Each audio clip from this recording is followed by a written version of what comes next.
People who live in paradise don't need to think about those who live in hell. Joe see he, the dwarf. A voice repeated several times.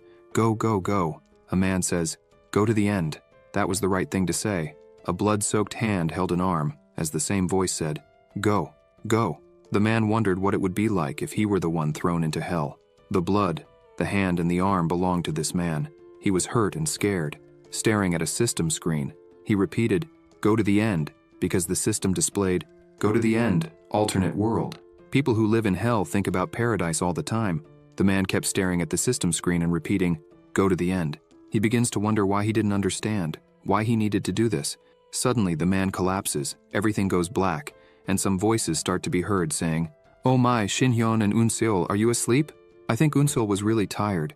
Shinhyun? Is this person calling me? Yes, that's right. My name is Shinhyun. Don't wake her up until we get home. She bothers her older brother too much. This dream again? The night I was going home with my family. They were all in a car. Shinhyun was holding his younger sister, Unseol. She was sleeping on his arm while he looked at her and smiled. Suddenly, an accident occurs. Shinhyun appears seated in a strange place, scared. He says he doesn't know how much time has passed and that he doesn't see anyone from his family nearby. When he woke up, he was already alone in that place. However, years had passed. During all this time, the only thing he found in this place was a book on celestial martial arts cultivation, which was already inside the cave. After a while, a message started to appear saying, go to the end, if he wanted to return to his home. Shinhyun opens the book and wonders if, by mastering all the techniques inside the book, he could really return to his home and see his family again. He screams that he couldn't stand all this happening repetitively. Suddenly, the system message changes and says, congratulations, you have completed the tutorial. This surprises him. A light begins to appear to him. His eyes were shining. He says that he finally succeeded, starts to cry, saying that finally everything was over. He calls for his father, mother, and his sister Unseol. But when the portal opens in front of him, he realizes that the place he had reached was not the end of the world. He falls to his knees on the ground, saying that this was all a lie. He looks at the world that appeared before him and asks what place this was. The name of this place was Murim. Shinhyun realizes that this was just the beginning of the world. He crouches on the ground, crying and yells, asking why this was happening to him, if everything he had been through was not enough. While crying desperately, he repeatedly asks why this was all happening. Angry, he begins to clench his hand and says that 10 years had passed. He had been doing this for 10 years, full of all this. He yells, asking what he should do to see the end of the world. Suddenly, he hears a voice calling him, which leaves him paralyzed. He turns to see what it was and sees a man standing behind him. This man asks what strange clothes he was wearing. The man smiles and says that he had heard his voice. This man begins to say that he wanted to let Shinhyun go his way, but his family was starving, so he would take some of the meat from Shinhyun's body. This man was clearly in a situation of misery and starving, holding a knife in his hands, prepared to do anything for a bit of food. Shinhyun is frightened by what he is seeing and hearing. Suddenly, the knife of the man falls to the ground, stained with blood. Shinhyun was scared by what happened. The man was dead in front of him. He begins to panic, saying that it was not his fault. Fear takes over him, and he repeatedly says that it was not his fault. He wondered what he should do, how this had happened. Shinhyun tried to justify his act, saying that the man had attacked him first, and therefore he had no choice. Anyone in his position would have done the same. He acted without thinking, and before he knew it, the knife was in his hands. He wonders again what he should do. Was he a murderer? Maybe this was all a dream. He tries to convince himself that it was clearly a dream, but he wasn't waking up from it. Everything was as if it were really true. The system appears again, saying, your external arts have leveled up. He doesn't understand anything and asks what external art and level are. Shinhyun gets up and looks at the dead man's body on the ground. He says a person died, but he leveled up because of it.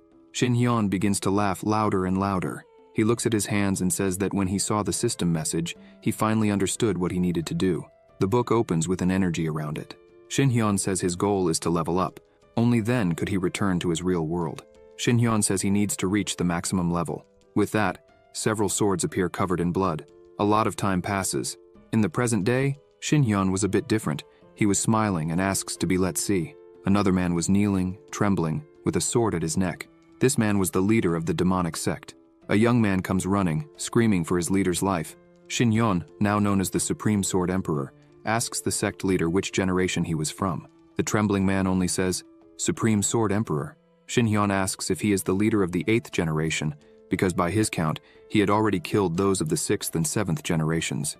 Shinhyun smiles, saying he was proud of them, as they always came back to look for him, no matter the time or generation. Shinhyun begins to release a strong aura and starts spinning, saying it was fun while it lasted. He cuts off the sect leader's head. The young man there begins to scream, calling Shinhyun a bastard.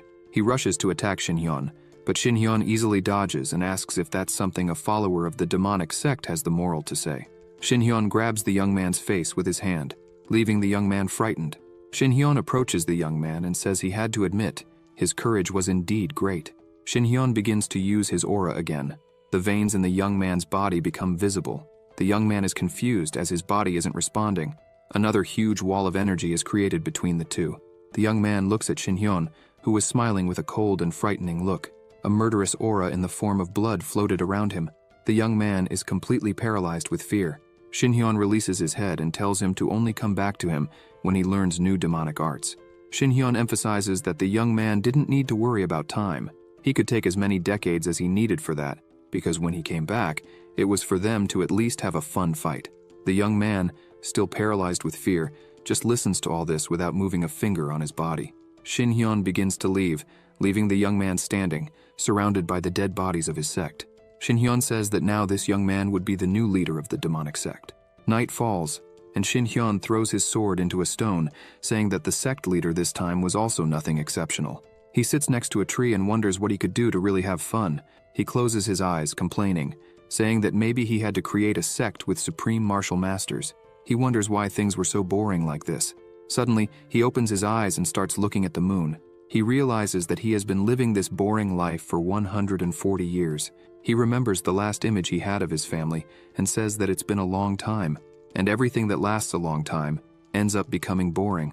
At first, the only thing he wanted was to see the end of the world, but now he can't even remember the faces of his family. He says that in his view, paradise is a place that never existed in his entire life, as he has been living this hellish life day after day. Still looking at the moon, Shinhyun decides and says that's enough, as he had grown tired of it all. Suddenly, the system screen appears in front of him. Startled, he sees that the system was saying, "External arts, level 50 maximum. Internal arts, level 50 maximum. Congratulations, you have reached the highest level." Shinhyun doesn't quite understand all this, but another window appears in front of him saying, "The restriction requirement has been met. The final level restriction, Divine Ascension, has been removed. You are returning to Earth." Shinhyun sighs and asks if this is really serious.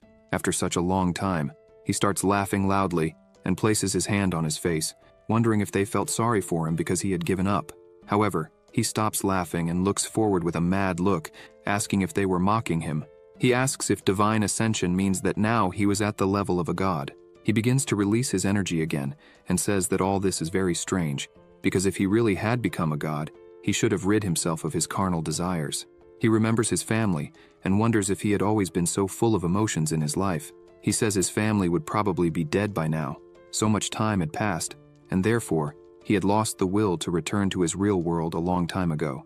Shinhyun emphasizes that there was only one thing left for him, his thirst for revenge on the person who left him in this state. The system appears again and asks, "Do you want to return to your original world?" Shinhyun starts releasing a lot of energy and screaming. Everything around him begins to be destroyed. While screaming, he just repeats one phrase over and over. "I will kill him! I will kill him! I will kill him!" Shinhyun kept screaming, and the energy released by him continued to increase in size. His eyes were consumed by energy. They glowed with vengeance. The accumulated energy was so great that it was destroying the flowers around him and causing lightning everywhere. Shinhyun says with a strange voice, "Whoever you are, wherever you are, be sure that I will kill you." Shinhyun was consumed by hatred and thirst for revenge. His appearance was completely different. His aura was loaded with hatred. All he desired was to kill the one responsible for all this. The energy released reaches a very high level, and everything begins to turn white. Several rays of energy spread throughout the world. The Supreme Sword Emperor Shinhyun, after having been in Murim for 140 years, is returning to Earth. His body dissolves into energy and begins to disappear. The year was 2011 on planet Earth, before the accident involving Shinhyun. A goddess appears saying, "People, the days when the nightmares will come are not far away." A green portal appears. The goddess continues saying, "Humanity must evolve to fight against these nightmares." Several eyes begin to appear from inside the portal. The goddess says, You must not waste the blessings that will be given to you. Several monsters appear with scary appearances. The goddess says, "It has finally started. You must have been waiting a long time for this." Shinhyeon, Korea, year 2025, Red Wolf Dungeon. A woman was with her bow and arrow fighting against some red wolves. A member of her team was running while the wolves followed him. One of the wolves growls very loudly and tries to attack the man, but the woman fires her arrow, using the archer's powerful arrow technique. The arrow hits the wolf precisely, splitting it in half, and leaves the man amazed by this attack. He shouts the name of his leader. This woman is named Yoonseol. She approaches her partner and says that fortunately, she managed to arrive in time. She says that they should leave there as quickly as possible. The man, seeing her, is happy and says that this was to be expected of their leader. While he was thanking her, another red wolf bites him right on the shoulder. Yoonseol, seeing this, becomes desperate, screaming and calling her partner, Byunggu. The man falls to the ground. Yoonseol looks ahead and realizes that almost all her team was already on the ground, nearly dead. She thinks this is very bad because the wolves never stop coming and, worst of all, her mana was almost running out. She thinks that if things continue this way, everyone there would end up dead. The wolves begin to surround her. Suddenly she hears footsteps and, as she looks to the side, she sees one of her teammates, named Jung-hyun, running and abandoning everyone, including her, who was completely surrounded by wolves. She shouts, calling for him, but he doesn't listen to her and keeps running. Yoonseol turns around and realizes that the wolves were very close. She thinks these wolves are very annoying. They would not give up. She grabs her bow again, thinking that this way, she might not make it. Jung-hyun continues running and thinks that he was too foolish because teaming up with these insects was the worst thing he could have done in his life. He looks around and sees all his teammates being defeated. He thinks that if he stays there, he would become monster food just like his teammates. He reaches a portal and says that he finally made it. He needed to run. Just as he was about to enter the portal, an arrow came towards him and hit the ground beside him, startling him. With that, Jung-hyun turns around annoyed, asking who was the idiot that attacked him. Yoonseol stops in front of him, all bruised. She was angry, with a heavy aura around her, and curses him as trash, asking where he thought he was going. Jung-hyun tries to defuse the situation and starts saying that he was very happy to see that she was alive. He emphasizes that this is a relief for him. Jung-hyun says he knows how this looks, but he asks her to calm down. Yoonseol approaches him, grabbing him by the clothes and starts yelling at him, saying that she had warned him that a battlefield is dangerous. Yoonseol was so angry and begins to cry while shouting that it was all his fault for being an incompetent and deaf idiot. Due to his negligence, their whole team was now dead. Jung-hyun also starts to get irritated. He slaps her hand away, calling her insensitive, and says that he doesn't care at all about the rest of the team, whether they died or not. What matters is that he needed to get out alive. She starts to laugh and says that's right. That's the Jung-hyun. She turns around and says it was stupid to try to argue with an idiot. As she returns to the battlefield, she says he could go back to his home, as his father would cover everything up for him.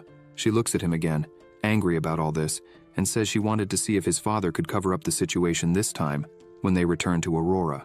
Jung-hyun gets very angry, looking at her. He calls Yoonseol, and when she turns around, he appears behind her with everything and uses his fighter skill, Stonebreaker. Red energy comes out of his arms and hits Yoonseol in the chest, causing her a lot of pain. This attack throws her far away, making her hit a tree. He stops in front of her and says he also wanted to see. He prepares to hit her again and asks who she thinks she is dealing with, if this stupid bitch doesn't even know the basics.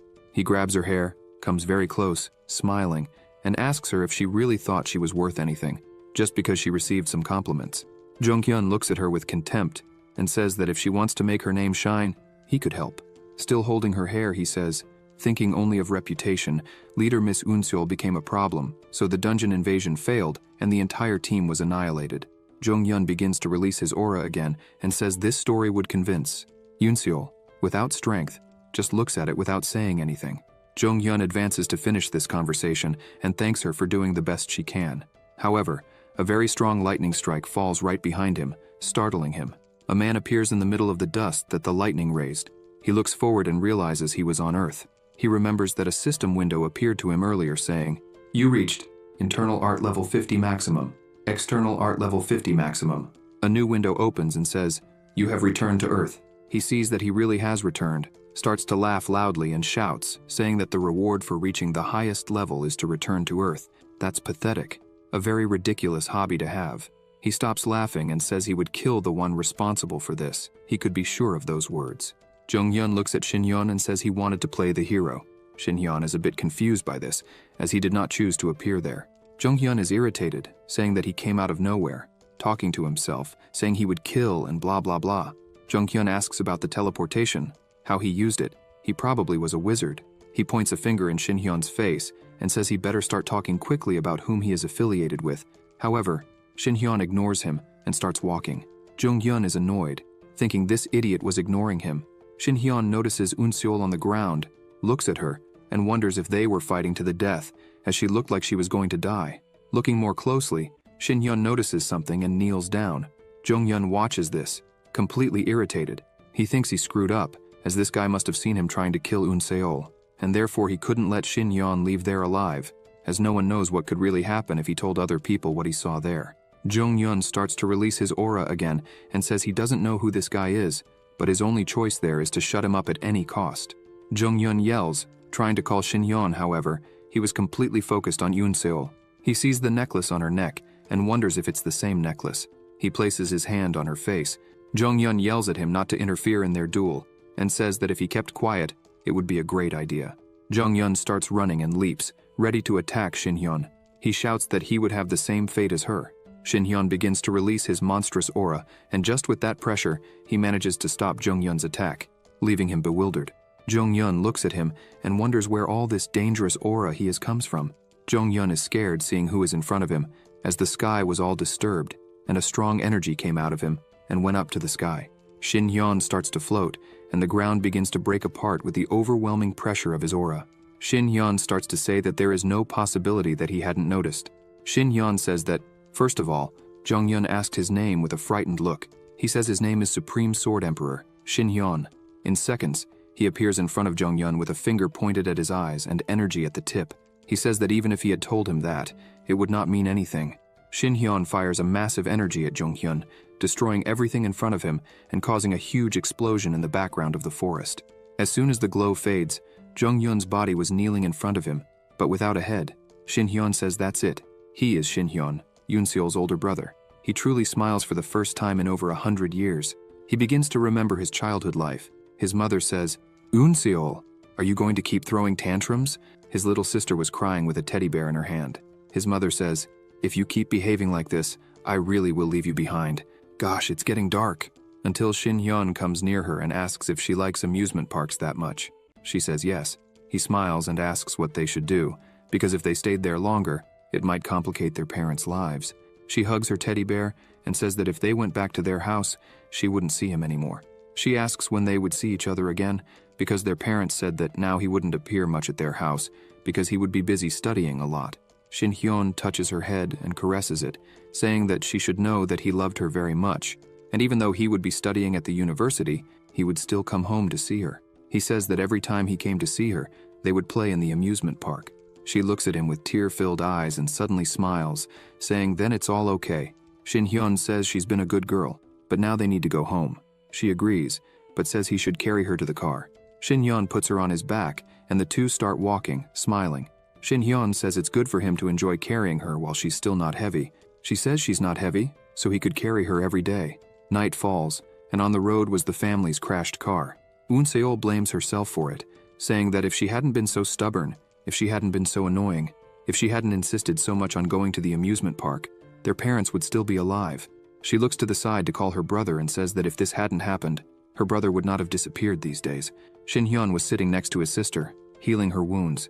Suddenly she wakes up screaming, frightened. She tries to get up. Shin-hyun says she finally woke up. He points out that he treated her with his own ki, but the injuries she had were very deep, so it would be a bit difficult for her to move now. She turns to him and asks who he is. Shin-hyun says he already expected that she wouldn't recognize him. Shin-hyun tries to touch her arm, but she holds her necklace tightly, scared. He says she really had grown so much. He looks at her and says now he won't be able to carry her anymore because she has grown heavy. He holds her hand and the necklace. She is startled by these words. She starts to realize and thinks that this can't be because this is impossible. She remembers her brother giving her a gift, and that gift was the necklace. He leans towards her and asks her to always be brave, even if he is far from her. On the necklace, there was a picture of their entire family. She starts to cry and calls her brother a jerk. asking where he had been all this time. She ends up in tears. Shin Hyun hugs her and says he knows everything and imagines how much she suffered alone. Suddenly, she pushes him away forcefully and asks what happened with Jung Hyun. Shin Hyun says that if she was talking about the one who attacked her, he was right there behind. She stands up, frightened, and sees him dead. She screams, asking if it was he who killed Jung Hyun. Shin Hyun replies that it was indeed him and asks if there's any problem with that. She grabs his arm and screams that they need to run immediately. Outside the dungeon at their home, Shin Hyun starts looking around and says it has been centuries since he returned to this house, but it was just like before. Eun Seol, with her head down and worried, says they are in big trouble because Director Kang Jin would come after them. He is the director of the Aurora Guild and Jung Hyun's father. He was a gang member and is known for being violent and relentless. Moreover, he is also one of the 11 high-ranking hunters in Korea. Eun Seol looks at her phone and sees that it is already 9 o'clock. She says too much time has passed to report the situation while she was unconscious, and by this time, Kang Jin must know about his son's death. She emphasizes that he would suspect her, since she was the only one who survived the raid. Shin Hyun looks at her and asks if that was her only concern. Eun Seol looks at him, not understanding. He lifts her hair and smiles, asking if it isn't very simple and says he could just kill Kang Jin too. That would solve everything. Eun Seol starts pinching his cheeks while he talked about being the Supreme Sword Emperor. She asks him to stop talking nonsense. Eun Seol says that in the first place, Kang Jin is above level 50. He didn't get to the executive position for nothing. Shin Hyun wonders if there was also a level here. Eun Seol yells saying that, in the second place, that name is terrible. Supreme Sword Emperor. Who the hell uses names like that, and why was he talking that way? He had returned after disappearing for 14 years. Why is he talking like a crazy traveler? Shin Hyun is impressed, saying that his sister was more worried about this. She starts screaming with her hands on her head, saying she doesn't know anything anymore, since their parents were dead and her brother had disappeared. She asks if he has any idea how difficult that has been for her up to now. However, Shin Hyun stops paying attention to her and stares at a painting on the wall. She asks him where he was all these years to only appear now. He continues to look at the painting on the wall, which has a photo of their family. He says he understands everything now. Then his parents are dead. He turns to her and says she keeps saying his way of speaking is strange. Shin Hyun begins to explain, saying that all this time he lived in a place called Murim. The reason for this is very complicated. First, he needs to know everything that has been happening in the world up to now. He asks what a hunter is and what a guild is. He asks if this world also has the concept of levels. His sister is shocked by this. She asks him to wait a bit because her head was exploding with all this. She runs out saying they would talk about all this later because now she had some urgent matters to handle. He asks where she was going. She shows the car key and says she was going to the Aurora Guild. She yells for him not to leave the house and says she'll be right back. While his sister was going to the guild, Shin Hyun starts looking around the house and says nothing has changed. It's as if he was still there yesterday. He remembers his sister screaming that his name was terrible and thinks that she really had become very strong, even on her own. He sighs and says he needs to be the cool brother for her, as he couldn't be that brother for all the time he was away. He thinks for a moment and says that, to start, he would go after Kang Jin. Suddenly he feels something strange and some people appear at his door, pointing magic at him. A person asks where Eun Seol is. He is annoyed by this, as they broke down his house door. This was the director of the Aurora Guild, Kang Jin. He asks again where Eun Seol was. Meanwhile, Eun Seol had just arrived at the main office of the Aurora Guild, South Korea's second-generation guild. She looks around and says she went straight there, but she didn't see anyone. She wonders if Kang Jin had already done something. She starts to think that maybe she would be arrested as soon as she entered the building. Who could she ask for help? A person comes up behind her and calls her. It was a woman smiling. She asks what Eun Seol was doing there at that hour. This woman was Ji Hye, the deputy leader of the Aurora Guild. Ji Hye says she thought she was on a raid with the team leader Jung Hyun. She asks if something happened. Eun Seol remains silent for a moment. Eun Seol starts to think that Ji Hye is one of the 4 strongest huntresses in South Korea. She is known to be loyal and just, but no one knows what she is thinking. Eun Seol wonders if she can trust her, but this was her only chance. She clenches her hand and starts to speak. Back at their home, Kang Jin and his 2 partners were there at the door. Shin Hyun starts to get annoyed and asks how they have all this audacity. Shin Hyun raises his head and asks if the man in front of him was Kang Jin. He asks if Kang Jin's parents taught him to knock down other people's house doors to get inside. Kang Jin yells, asking if they were supposed to knock politely. He asks if they looked like they were there for a welcome party. One of Kang Jin's partners starts to get angry and calls Shin Hyun crazy, asking who he thinks he is. However, Kangjin asks his partner to stay calm. He looks at Shin Hyun and says he doesn't care who he was. He just wanted to know where Unseol was. Shin Hyun says that perhaps the reason he was looking for Unseol is this. Shin Hyun says that if he is looking for who killed his son, he just found him. Kangjin becomes furious with this and yells, releasing a very strong aura there.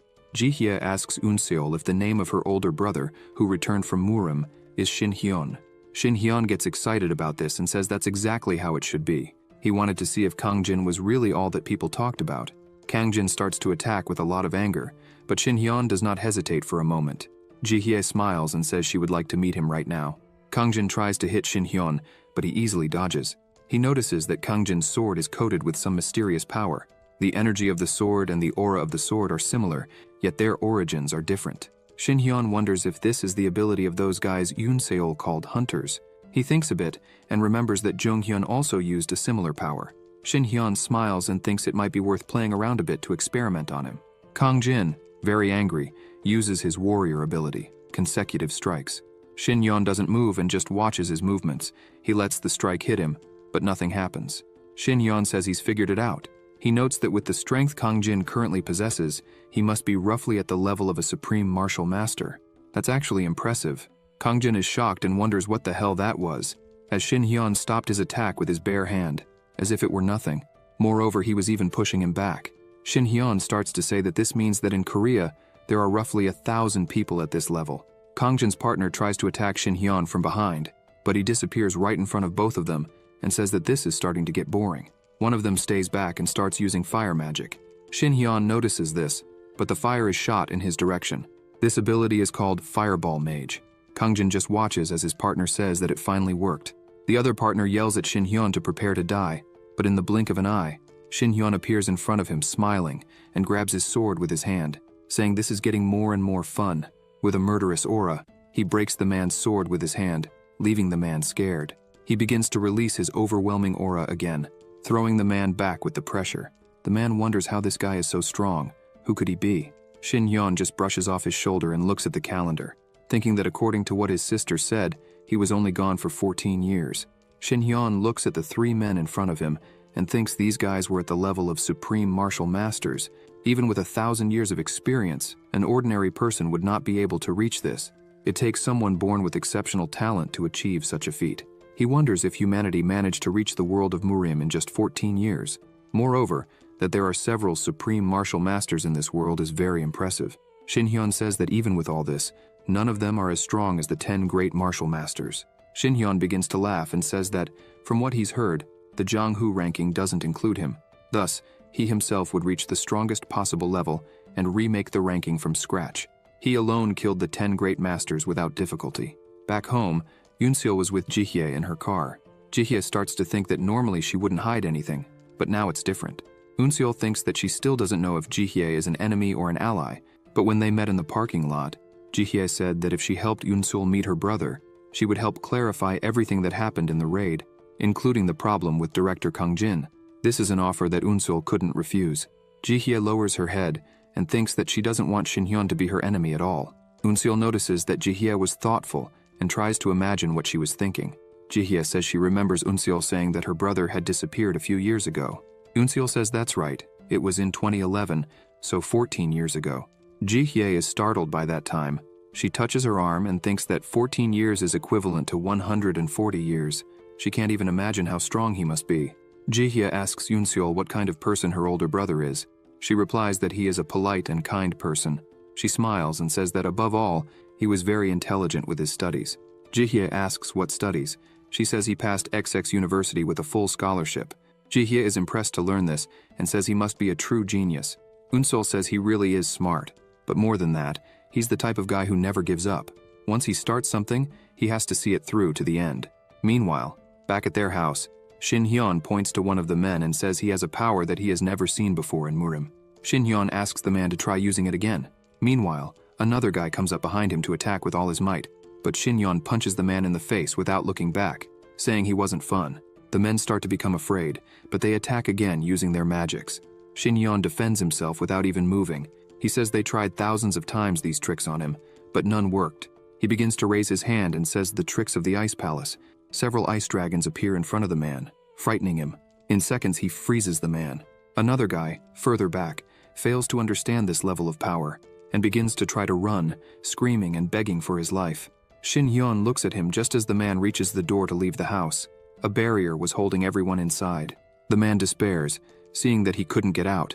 He yells, saying that the road was blocked. A lightning bolt goes through his head, killing him instantly. Now only Kang Jin remains. He gets angry and says that Si-yuk was the shield that should have been blocking the enemy at the vanguard. How could he have the audacity to expose his back and run away like that?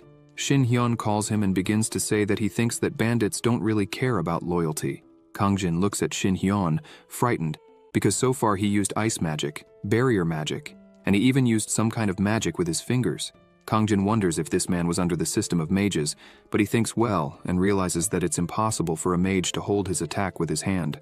Kang Jin looks around and says that now he was realizing, even with all this fight and power, the house was completely intact. He wonders if Shin Hyun had created a barrier to protect everything. Kang Jin shouts and asks if Shin Hyun used some kind of trick there. Shin Hyun just sighs hearing this. Kang Jin continues saying that he should have known that they were going to come, and therefore he prepared. Shin Hyun crosses his arms and says he used his mind sword to cover the entire house. He asks Kang Jin if he really thought he was going to let some bandits dirty his carpet right after returning to his house. Shin Hyun emphasizes that it must be almost impossible for Kang Jin to understand the level of power he uses. However, the moment they entered his house, they were all in his territory. Kang Jin realizes that Shin Hyun was a monster and says he wouldn't die alone. He begins to release a lot of aura and uses his berserker ability, Berserker Explosion. Shin Hyun remains calm and asks who the monster there was, as it seems Kang Jin increased his power exponentially. He asks if he really wanted to die there with him. Kang Jin just begins to attack and scream. His speed was now much higher, but Shin Hyun dodges all attacks. Shin Hyun realizes that Kang Jin wasn't even thinking anymore. He was just screaming and fighting. This type of behavior is typical of martial artists. Shin Hyun uses his magic and makes the broken sword of one of the men he had defeated start to float. And with this sword, he says he would teach Kang Jin to have a bit more respect. With just one strike, Shin Hyun cuts Kang Jin in half. He smiles as Kang Jin screams in pain and falls to the ground. Shin Hyun turns his back and tells him to feel honored. He turns around smiling and says, "This is the strike of the Supreme Sword Emperor." Ji-hye and Eun Seol arrive at the house. Eun Seol says this is her house and asks why the door was open. As they enter, Eun Seol yells at what she sees. She is upset with her brother and yells asking what had happened to this house and why the front door was broken. Shin Hyun was kneeling on the floor trying to clean the blood and gather the bodies, but he says it took too long. He stands up and wrings out the blood-soaked cloth, telling his sister that she need not worry, as this was just a warm-up. His sister yells, asking what kind of warm-up leaves the house all bloody. She asks if he still intends to cause so much trouble after returning. He says she has a good expression, and that, if she went to Murim, she could become the strongest there. She says it looked like a fight had taken place there. As soon as Shin Hyun looks at Ji-hye, he notices something different about her. Her internal art is different, resonating with the celestial cultivation martial arts. They begin to communicate telepathically. She calls out to him, and he is surprised that she can do this. He asks her who she is. She asks him if he thought he was the only person who had been to that place. He is surprised by this. The next day, at the protagonist's house, his sister was sleeping. She woke up in a panic and started running around the house looking for her brother. She was a bit panicked because she couldn't see him. He smiled and told her that he had woken up early. She turned around to see where the voice was coming from. Shin Hyun asked why she was scared. Did she think he was going to disappear again?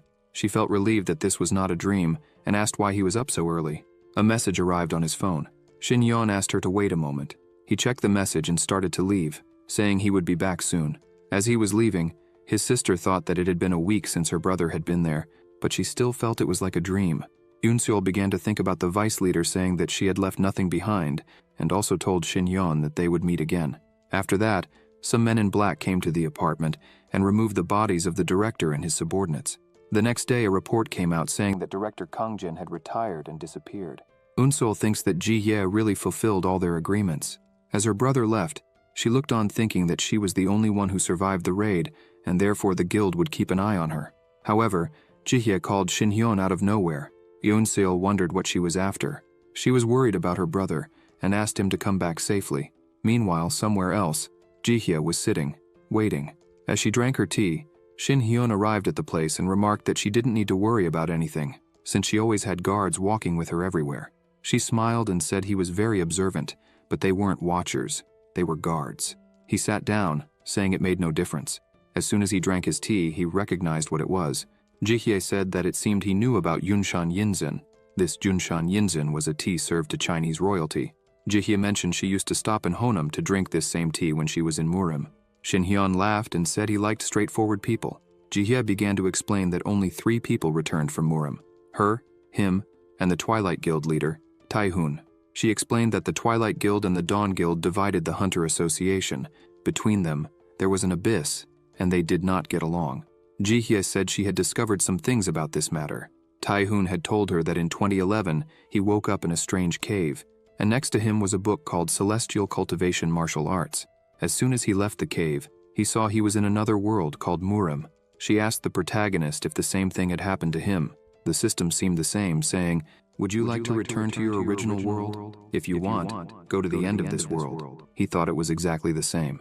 Jihye continued explaining that the protagonist returned to the real world after a few years, and the era of hunters and raids had already begun. She stressed that she didn't know if it was a god who did this, but the real world having monsters and them going to Murim was connected. Jihye asked Xinhyun how much he knew about what was happening now. He began to say that 14 years ago, after the revelations of a goddess, raids, monsters, and hunters began to appear, the classes and skills were just like the games he played in his childhood. The protagonist asked how they managed to return to Earth. Jihye was a bit surprised by this question and said they returned as soon as they died. She asked if it wasn't the same for him. However, Xinhyun stopped talking, and a strong pressure began to emanate from his body. She asked if he was okay. He began to think that the goddess had said he needed to see the end of the world. He said he was furious at that cursed goddess. He wondered if Jihye knew who sent him to that world, and for what reason they did it to him. He thought that the reward for learning martial arts was to return to Earth, and there should be a reward for reaching the maximum level. He said that, probably, it is the answer to his question. If the goddess does not want to spoil her own reputation, there is no way the reward could be anything else. Jihye started to become frightened. He asks her why she wanted to get close to him, suspecting she was after something. She suggests they go for a walk. As they walked, she explained that the Dawn Guild was angry with Taihun, not against the Twilight Guild. They had been cautious because they didn't have control over anything until Kangjin died. She says that since he was the one who removed this key figure for the Dawn Guild, he would have to take responsibility. She asks him to join the guild, saying he would be a manager and would have fame and wealth. The protagonist says she is his sister's superior, so he wouldn't ignore such a proposal, but he would have to decline. He begins to leave. She asks why he doesn't want it. He says he prefers to act alone. As he leaves, he says that, moreover, he cannot accept orders from someone weaker than him. Jihye is left speechless. She challenges him to a fight, as if it were a test to see who is stronger. She says 1 year on Earth is 10 years in Murim, so he must have spent about 140 years there. He says it's about right. Jihye says that age and skill are not the same thing. The protagonist agrees, saying that even if someone spent more than 300 years in Murim, they wouldn't be as strong as him. She questions if he really believes that and begins to attack him. She fires an energy beam that quickly reaches Xinhyun. The energy ball stops and explodes, causing great destruction. This ability is called Unique Ability, Shadow Dance. A dark cloud begins to engulf the place. Xinhyun thinks his senses are being affected by this, and everything within 50 meters is affected. He thinks replicating this magic on a large scale would take a lot of time and energy. As everything turns dark, Jihye says this is her unique ability. It's a mini-dimension that mimics the place where they are. Those on the outside think they have disappeared. She says that in Murim she was known as the Scarlet Cherry Blossom. She never failed to kill someone. Xinhyun says he expected this. She fights to the death as if it were nothing. She begins to release her energy and says the protagonist only had 2 options. Either he killed her or he would die. He mocks her, saying that was a bit scary, but this dimension doesn't seem like a place to trap someone. She attacks him fully and says that's right.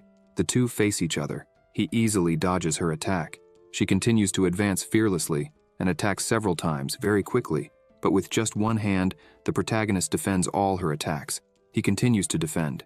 She pauses a bit on the ground, takes momentum and attacks again, but he jumps and dodges again. He falls back and says that 2 daggers, one inverted, is a peculiar style, the martial art of Murim's greatest assassin, the Dark King, the Moonlight Blood Path. She is surprised by this and says he figured it out just by looking. Xinhyun says he had fought someone who used it, but he ended up killing the man instantly, unintentionally. She is shocked by this. The protagonist says that, since he is much stronger, he would let her use 3 styles. If she could defeat him, he would join her guild. That was the first style. There are 2 left. She releases even more energy and says, so it will be. Shin Hyun is surprised. Even within her domain, she still managed to disappear completely, as if erased.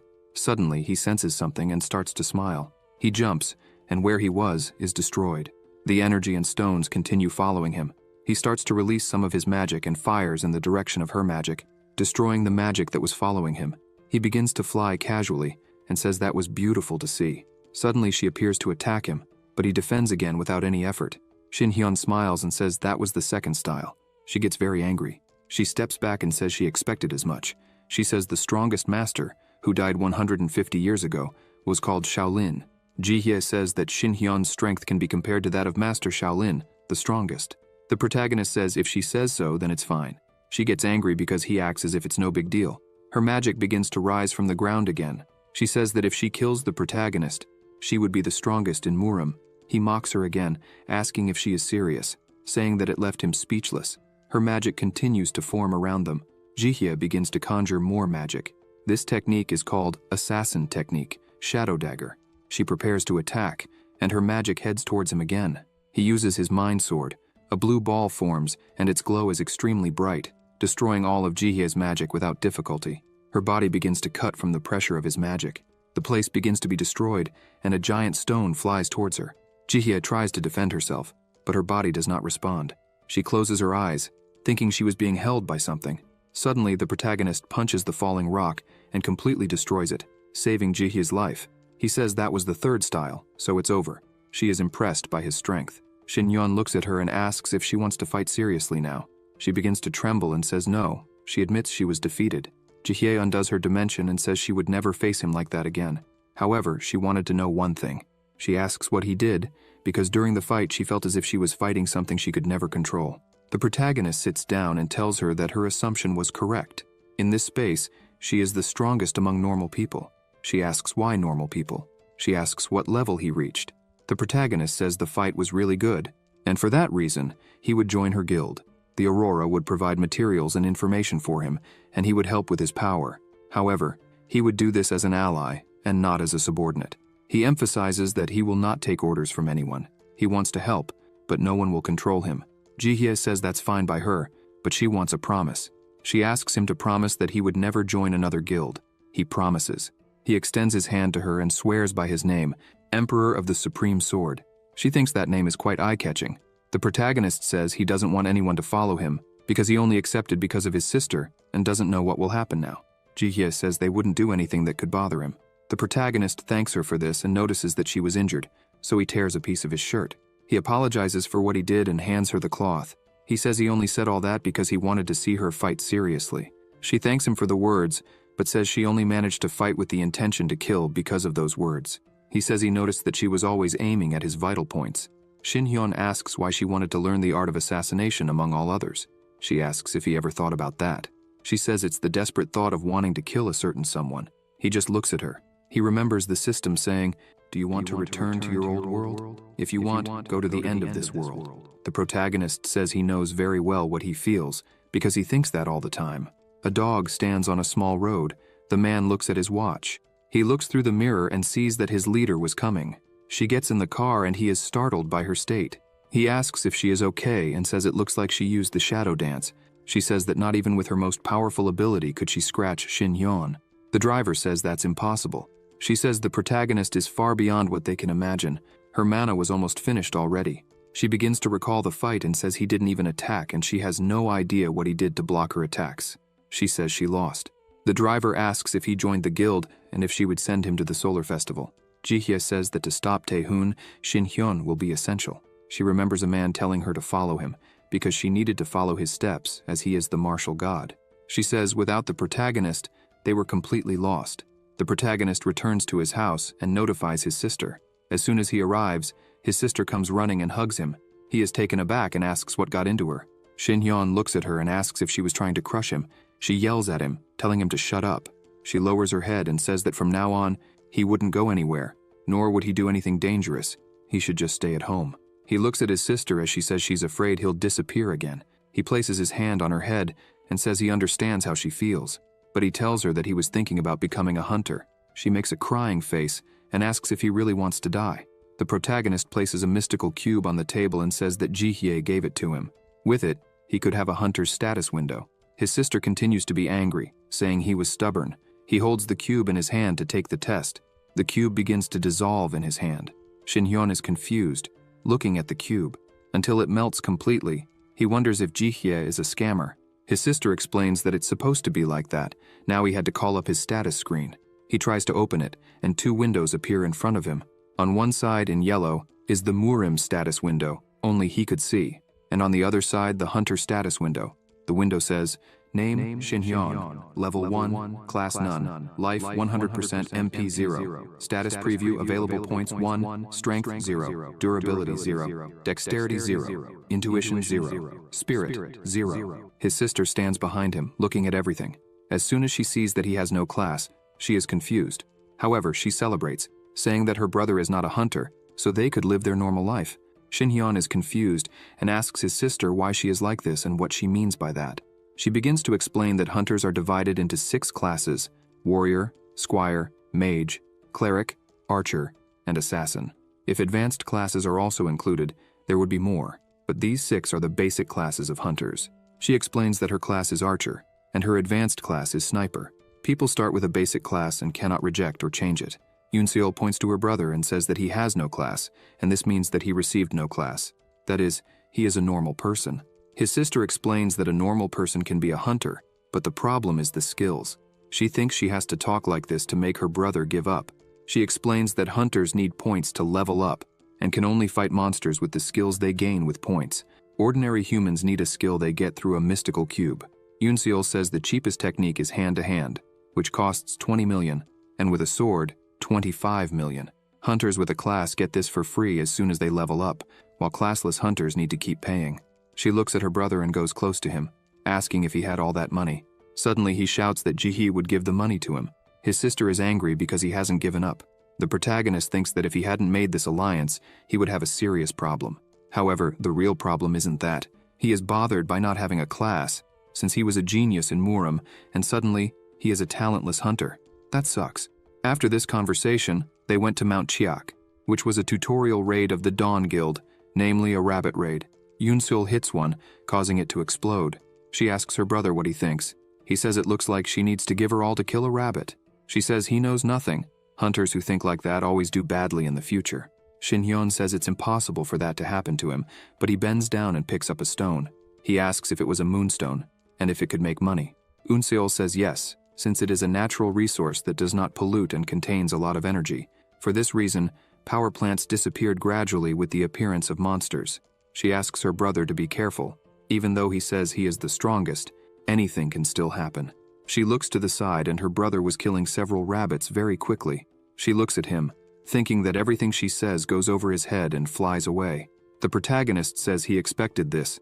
If he uses martial arts to kill monsters, he doesn't gain points.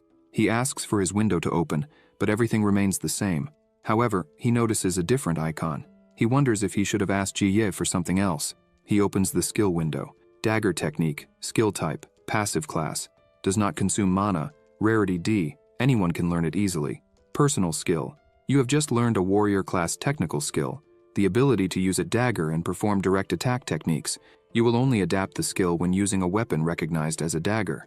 His sister comes over and slaps his back, saying he's a trickster. He got a skill for free and a tutorial dungeon. He says, rarity, skill proficiency is D. Yoon-seol says she doesn't know what contract he made, but the vice leader is not ordinary. She will try to take advantage of anyone. Shin-hyun walks away without saying anything. His sister calls him, but he is serious and doesn't respond. She asks why he suddenly got serious. He grabs his sister's arm and smiles, saying he knows of a better place. As soon as they arrive, Yoon-seol is impressed by the quantity, a field full of them. She asks how many there are. He replies that there are 337. He says he had already checked with his sharpened senses from a distance. Yoon-seol says that even so, that's too much for beginners. He asks her not to worry. She asks what he is talking about. As she looks, he jumps into the middle of them. While falling, he thinks it's a disgrace. Enduring such embarrassment doesn't exist. Giving a level D dagger technique to someone who reached the pinnacle of martial swordsmanship. Moreover, making him a person without class and significance. He grips his sword and starts releasing energy. He lands heavily on the ground, breaking everything, and says that jokes have limits. The rabbits look at him. His sister yells from above, saying he could have made her fall. He asks her to quiet down a bit because he was thinking about how he was going to cook those rabbits. Suddenly, several system windows start appearing with warnings. He wonders what this is. The windows said, "Dagger technique notification, strike according to line X2. He asks the system if it was trying to guide him. Angrily, he slices through the warnings and says that's enough of that. The rabbits advance with fury in their attacks. The protagonist starts releasing energy and asks who they thought they were teaching. With just one strike, he kills them all at once. He says he heard that hunter skills started appearing 14 years ago, so they still lack 100 years to reach his level. New windows start appearing, and he gets annoyed by this. He wonders why there are so many. The system said, "Dagger technique notification." He decides to open it and is surprised. He starts looking through the numerous windows, saying, "Fencing proficiency notification. Fencing proficiency reached A+. He asks what that means. He starts pressing on all of them, saying that these windows were too small. His sister, startled, asks what he just did. He says he had never used this before, so this level of fencing must be due to another system or a bug. His sister is astonished, thinking that it doesn't make sense. He jumped to an A+ fencing ranking out of nowhere. He notices something and calls his sister. He asks her if it is possible to gain points by killing monsters with a passive skill that does not consume mana. She says yes and asks why. He smiles and says it was nothing. The system says, "Unique skill. Rarity, A+. A supreme treasure of divine origin. Proficiency A+. Something that surpasses perfection." He says this will make things easier in the future. The protagonist prepares and strikes with his hands, causing a massive pressure, destroying everything in front of him. He says that apparently he can gain points just using martial arts. The protagonist says that must be the reason why Ji-hye and Tae-hoon are the strongest in Korea. They both must have gained a unique skill. Again, Eun-seol is confused by this. She thinks about martial arts and looks at the bow in her hand. She calls her brother and asks him to teach her martial arts. She says she had been suspecting it when he humiliated Kang Jin, and today, with that little demonstration, she realized how strong her brother truly is.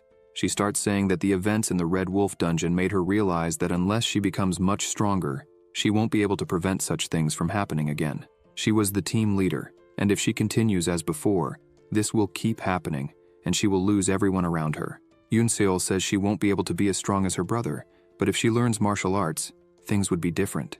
Shin-hyun interrupts her and asks her to calm down, saying he will teach her. He says he has never accepted a disciple before, but he will try to teach her. He looks at his sister and thinks this is good, since they won't be together all the time.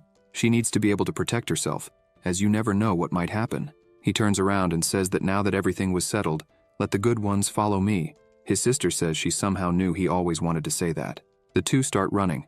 She asks what they will do now, since Shin-hyun has mastered swordsmanship. She asks if he will continue using hunter skills. Two rabbits jump at him.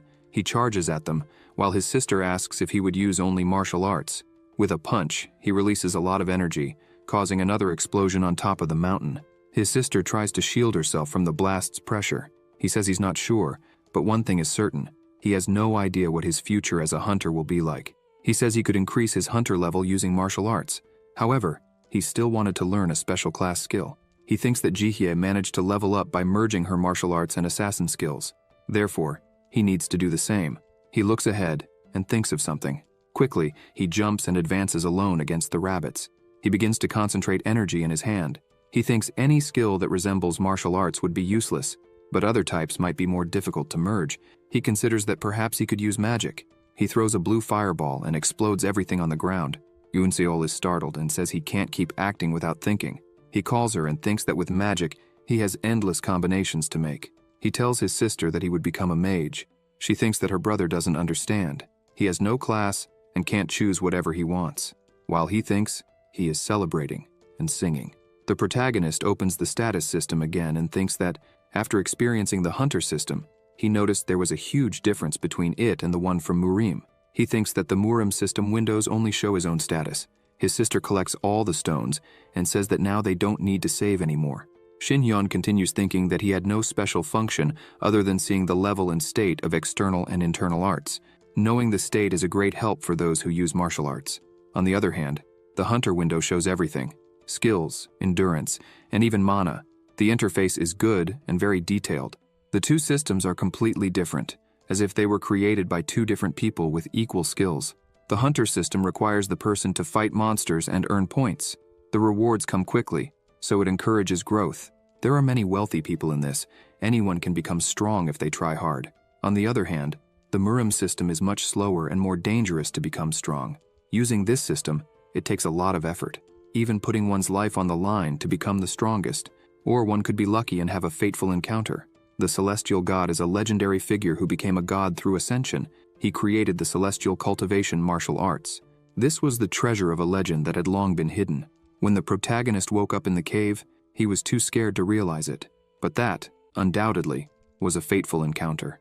Shin Hyun stops and thinks that if the goddess gave the hunter system to humanity, then the person who sent him to the other world might be the celestial god. He is startled by this idea. He thinks that, with Jihye's support, it's been a month since he has been leveling up non-stop.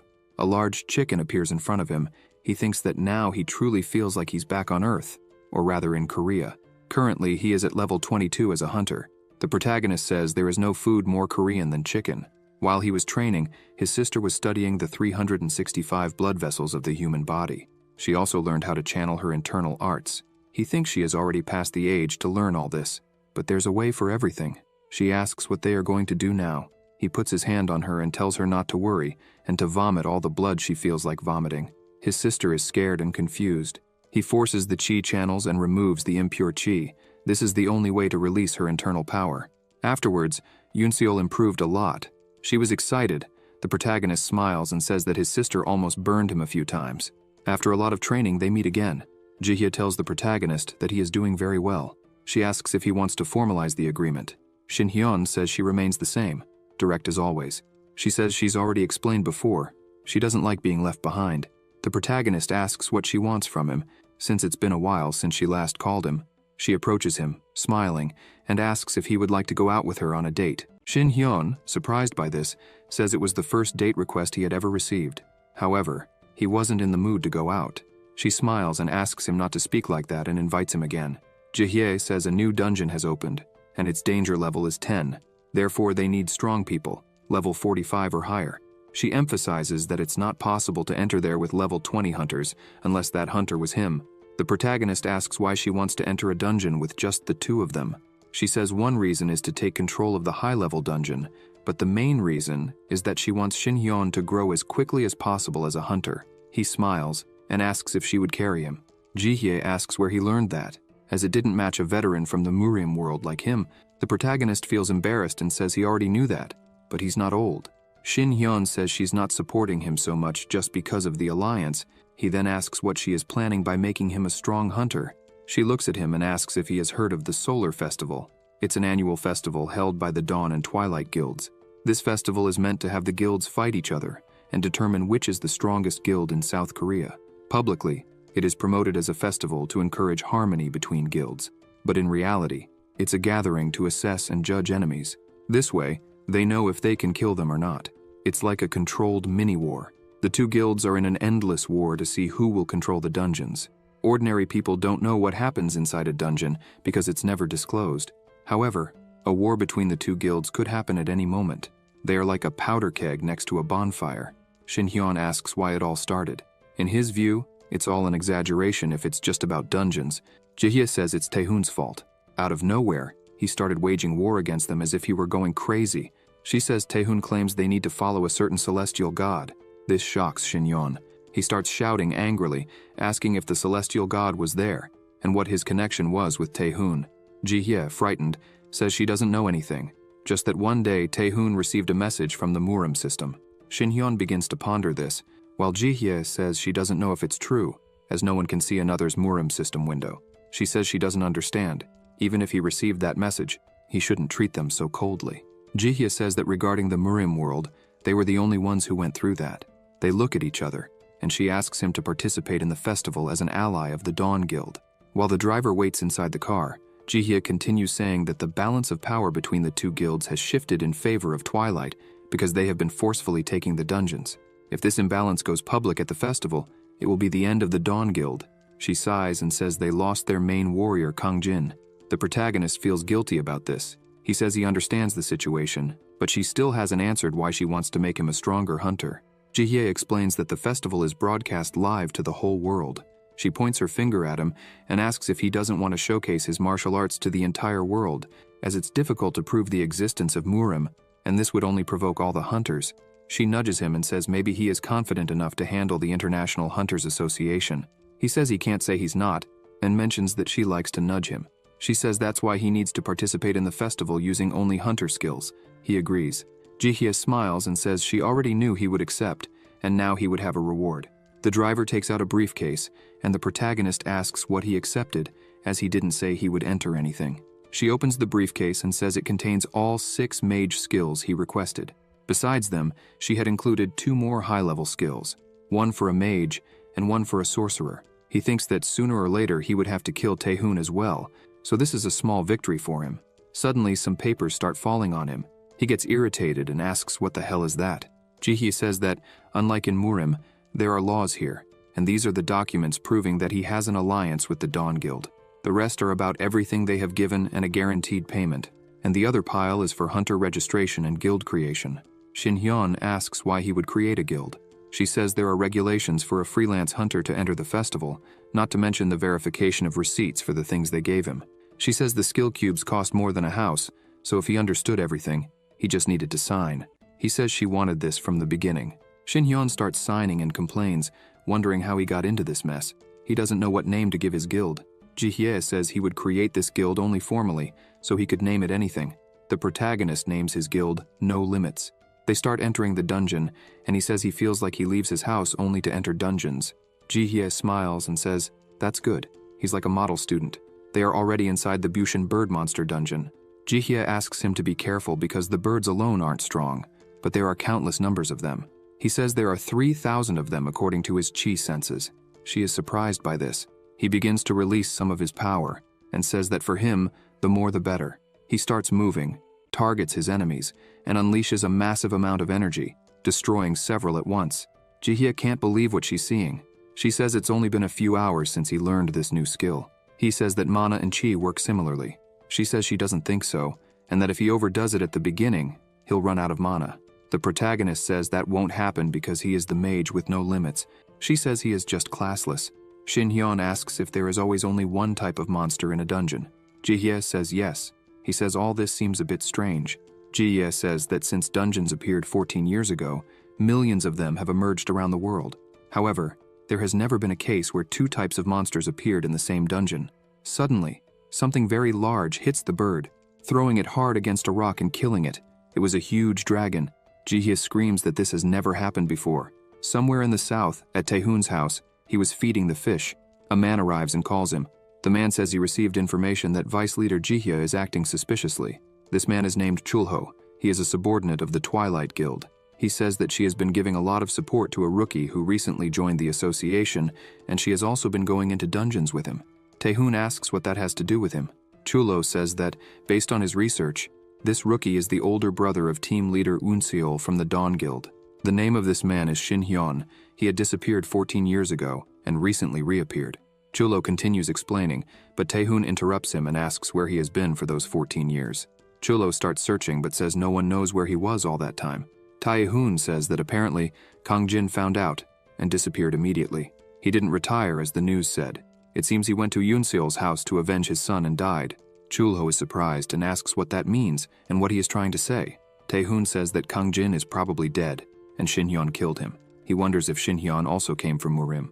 Meanwhile, the protagonist was destroying everything inside the dungeon. He says the feeling is like using the palm of the wind. Jihye calls him and says she knows he is enjoying his new abilities, but it's been an hour since he started destroying everything non-stop. She asks if he is running out of mana, saying the dungeon won't hold up if he continues at this pace. He looks around and sees thousands of dead monsters. He says he hadn't even noticed. He stops and wonders how he could explain it. He asks her if she remembers that among the skills she gave him, there was one called Life Force Reversal. Jihye says she remembers, noting that this technique is for emergencies and can exchange a person's life force for more magical power. Shin Hyun begins to explain that in Murim, when a person reaches level 35, both in external and internal arts, they achieve an ethereal body. Their body enters an ethereal state and can use their powers infinitely, and when they reach level 40, they attain youth revitalization and can constantly use their powers to maintain supreme life force. So if you have infinite power and also infinite life force, if I use life force reversal in this state, I can generate infinite magical power, a miraculous formula. Jihye goes crazy with all this information. He apologizes and says he ended up talking too much without realizing it. He says, to summarize, everything is an infinite origin flow. Even if the martial art is different, when you become a supreme being, everything becomes one. The protagonist says that what he means is that there is nothing he can't do being a demigod. She asks if it's humanly possible to achieve that. Shin-yeon tells her to wait a bit, that he would finish killing the weak ones before fighting the boss. She wonders if he will still be able to fight the boss and thinks he's not thinking, just talking off the top of his head. She thinks she doesn't have to fear the boss, considering he's just a monster. If that's the case, the Sun Emperor has nothing to worry about. A monster comes flying at her. She easily cuts it down and says she'll go after her breadwinner for now. Several monsters start coming again. She starts attacking them all at once. Jihye stabs her dagger into the mountain and hangs there, thinking she was pretty high up. She jumps and continues attacking the flying monsters, defeating all those near her. She asks when they'll finish getting rid of all these monsters. Jihye thinks that once she gets back, she'll have to change the difficulty level, because there are way more of them than she was told. Not to mention they fly. She analyzes and wonders what kind of team she would need to form for this. She thinks of a team of 5 people, based on a squire, mage, archer, cleric, and any melee class. Suddenly she notices something and looks up, startled. Several dragons were flying overhead. She wonders what that is, as their size was enormous. She wonders how there can be 2 types of monsters in one dungeon. The monsters try to attack her, but she jumps and dodges the attack. Another one comes straight at her. She yells that this is getting annoying. She looks back and sees a monster coming. It uses a power and hits her. Jihye is surprised by this and wonders if they are really using demonic power. This is not just a strange case anymore. The whole dungeon system is broken. As she falls, Shin-yeon catches her in his arms, smiling. He says it finally appeared. She starts yelling, asking if he already knew about this. The protagonist says he had already warned her that there was a boss. He explains that he scanned the entire dungeon with his senses and found an irregular monster. Jihye asks if he let these things roam freely, even knowing they were there. He says he was waiting for this, that it's normal to leave the boss for last. Shin-yeon looks at her and says he knows she was scared and froze, but he knows she can handle it, so she should relax. The 2 stop on top of a mountain, and the protagonist says it's time to eat. He asks if she prefers fried or grilled food. Jihye says it's not the time to make jokes. Shin-yeon begins to release fire and lightning in his hands. He looks at the monsters and says he was looking forward to this moment. Tonight's dinner was going to be giant chicken. In seconds, all the monsters nearby start falling, roasted. Jihye looks up, impressed. They begin to communicate mentally. She asks him if he wasn't going to use magic to fight, because he was punching the monsters. The protagonist asks her what she's talking about, because what he's using is pure magic. She mocks him and says, "Of course it is." Jihye notices something strange in the sky, and shouts that a portal is opening, asking Shin-yeon to watch his back. However, he remains still, not saying anything. Jihye starts jumping quickly, thinking that having monsters come out of a portal is impossible. She gets irritated because Shin-yeon isn't listening to her at all. She jumps and thinks this is very dangerous. She asks what he is doing, why he isn't dodging. Jihye telepathically asks the protagonist if he is listening. She says she will create an opening, and he should get out of there quickly. One of the monsters begins to emit a glow in its eyes. Jihye starts attacking the monsters, but nothing changes. She wonders if they don't care about the smaller monsters. She shouts the protagonist's name, worried. All the monsters begin to fly in circles around Shin-yeon, completely ignoring Jihye. She looks at this and thinks that now she is sure. The small monsters do not move on their own. The large ones command them.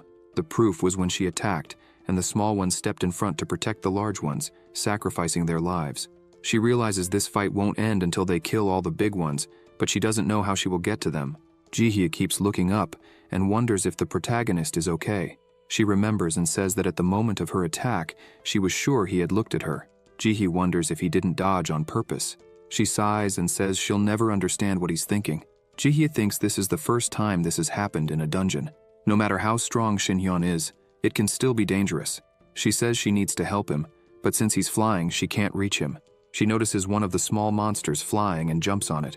She thinks that the monster's focus is entirely on the protagonist, so she is completely ignored. She thinks she might be able to reach Shin-yeon without being noticed. She thinks the protagonist needs to hold on just a little longer.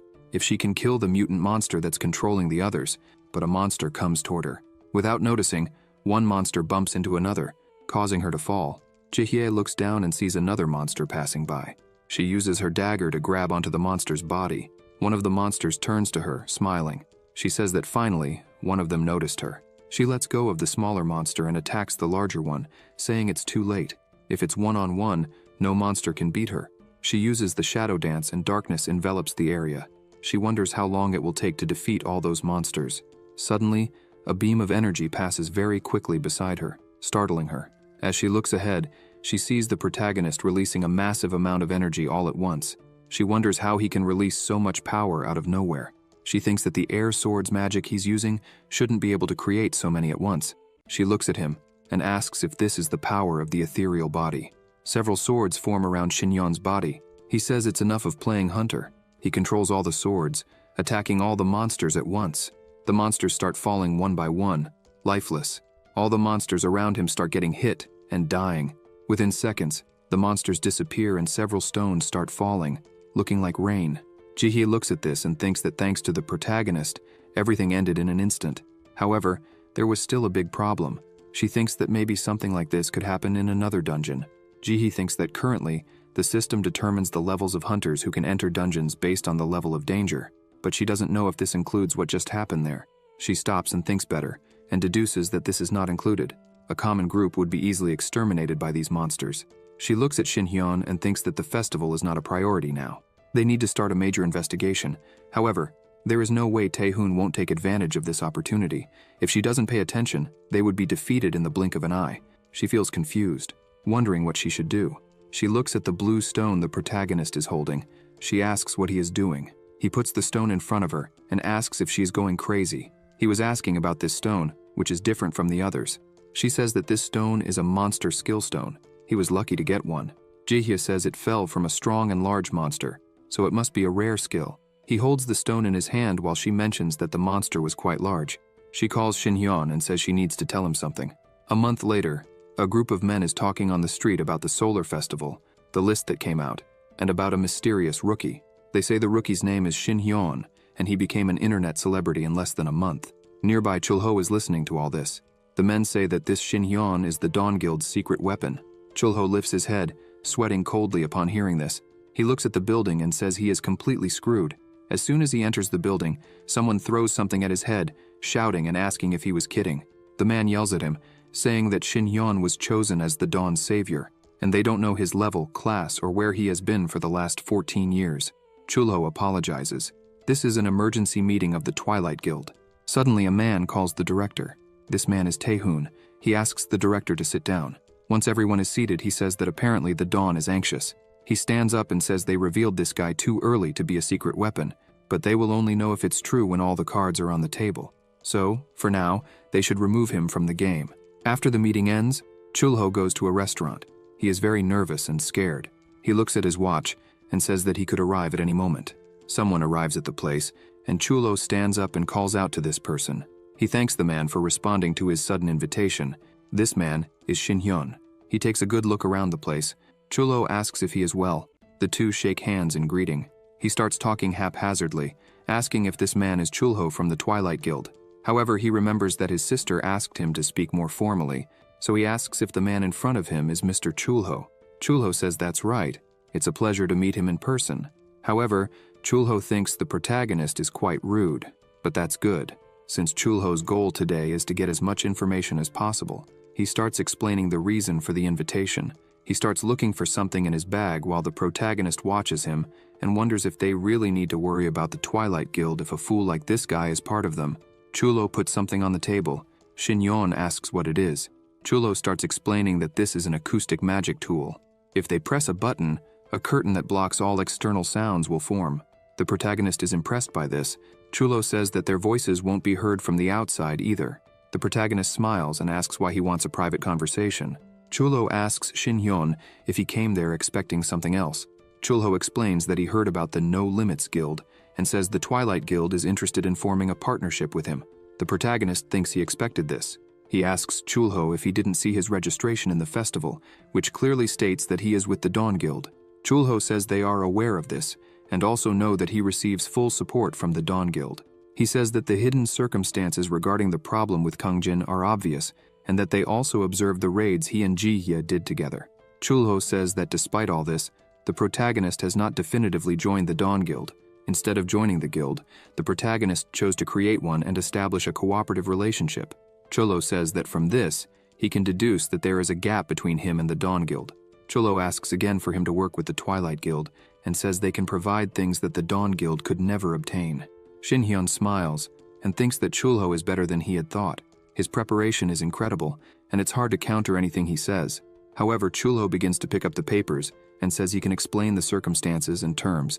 Nevertheless, the protagonist puts his hand on the table and says it won't be necessary. He stands up and says he came there just to hear what he had to say, but it was a waste of time, and he would reject any proposal made. Chulho asks if he will really reject it before hearing the proposals. Chulho shouts that if he doesn't participate in the festival, they would pay whatever amount necessary. Shin-hyun says he owes a lot to Ji-hye. He looks back and says the thing he hates most in life is losing. Chulho becomes desperate and asks him to wait a little longer. He thinks he still has a lot to say and shouts the protagonist's name.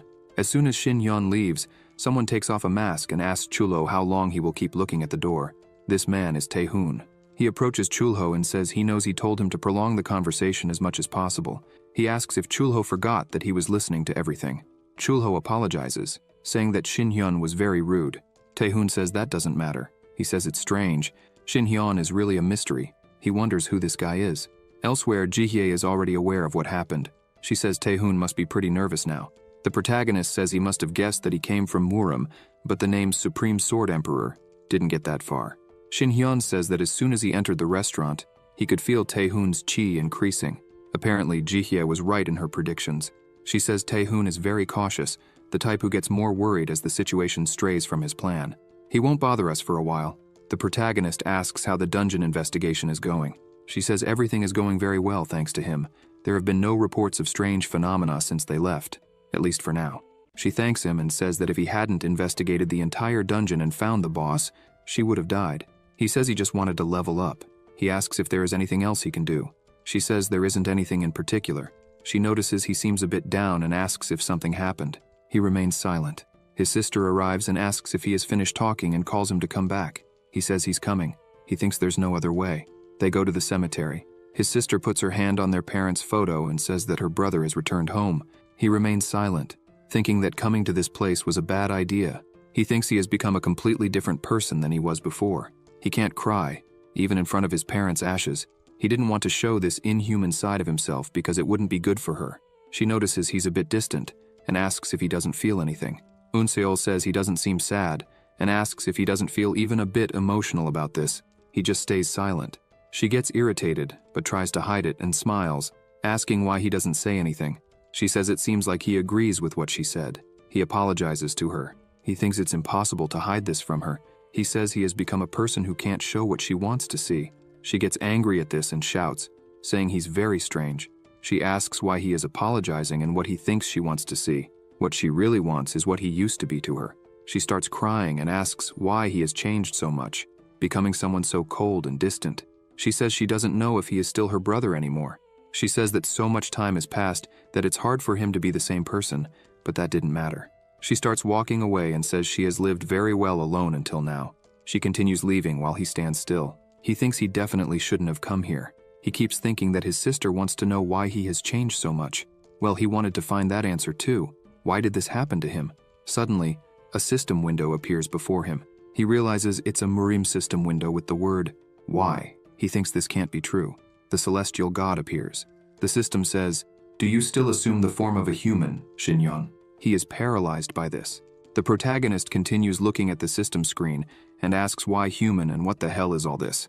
The system says, "Stop denying it. If you want, we can make a deal." Shin-hyun says the system is still greedy. He asks who the system really is and if, by any chance, it is the celestial god.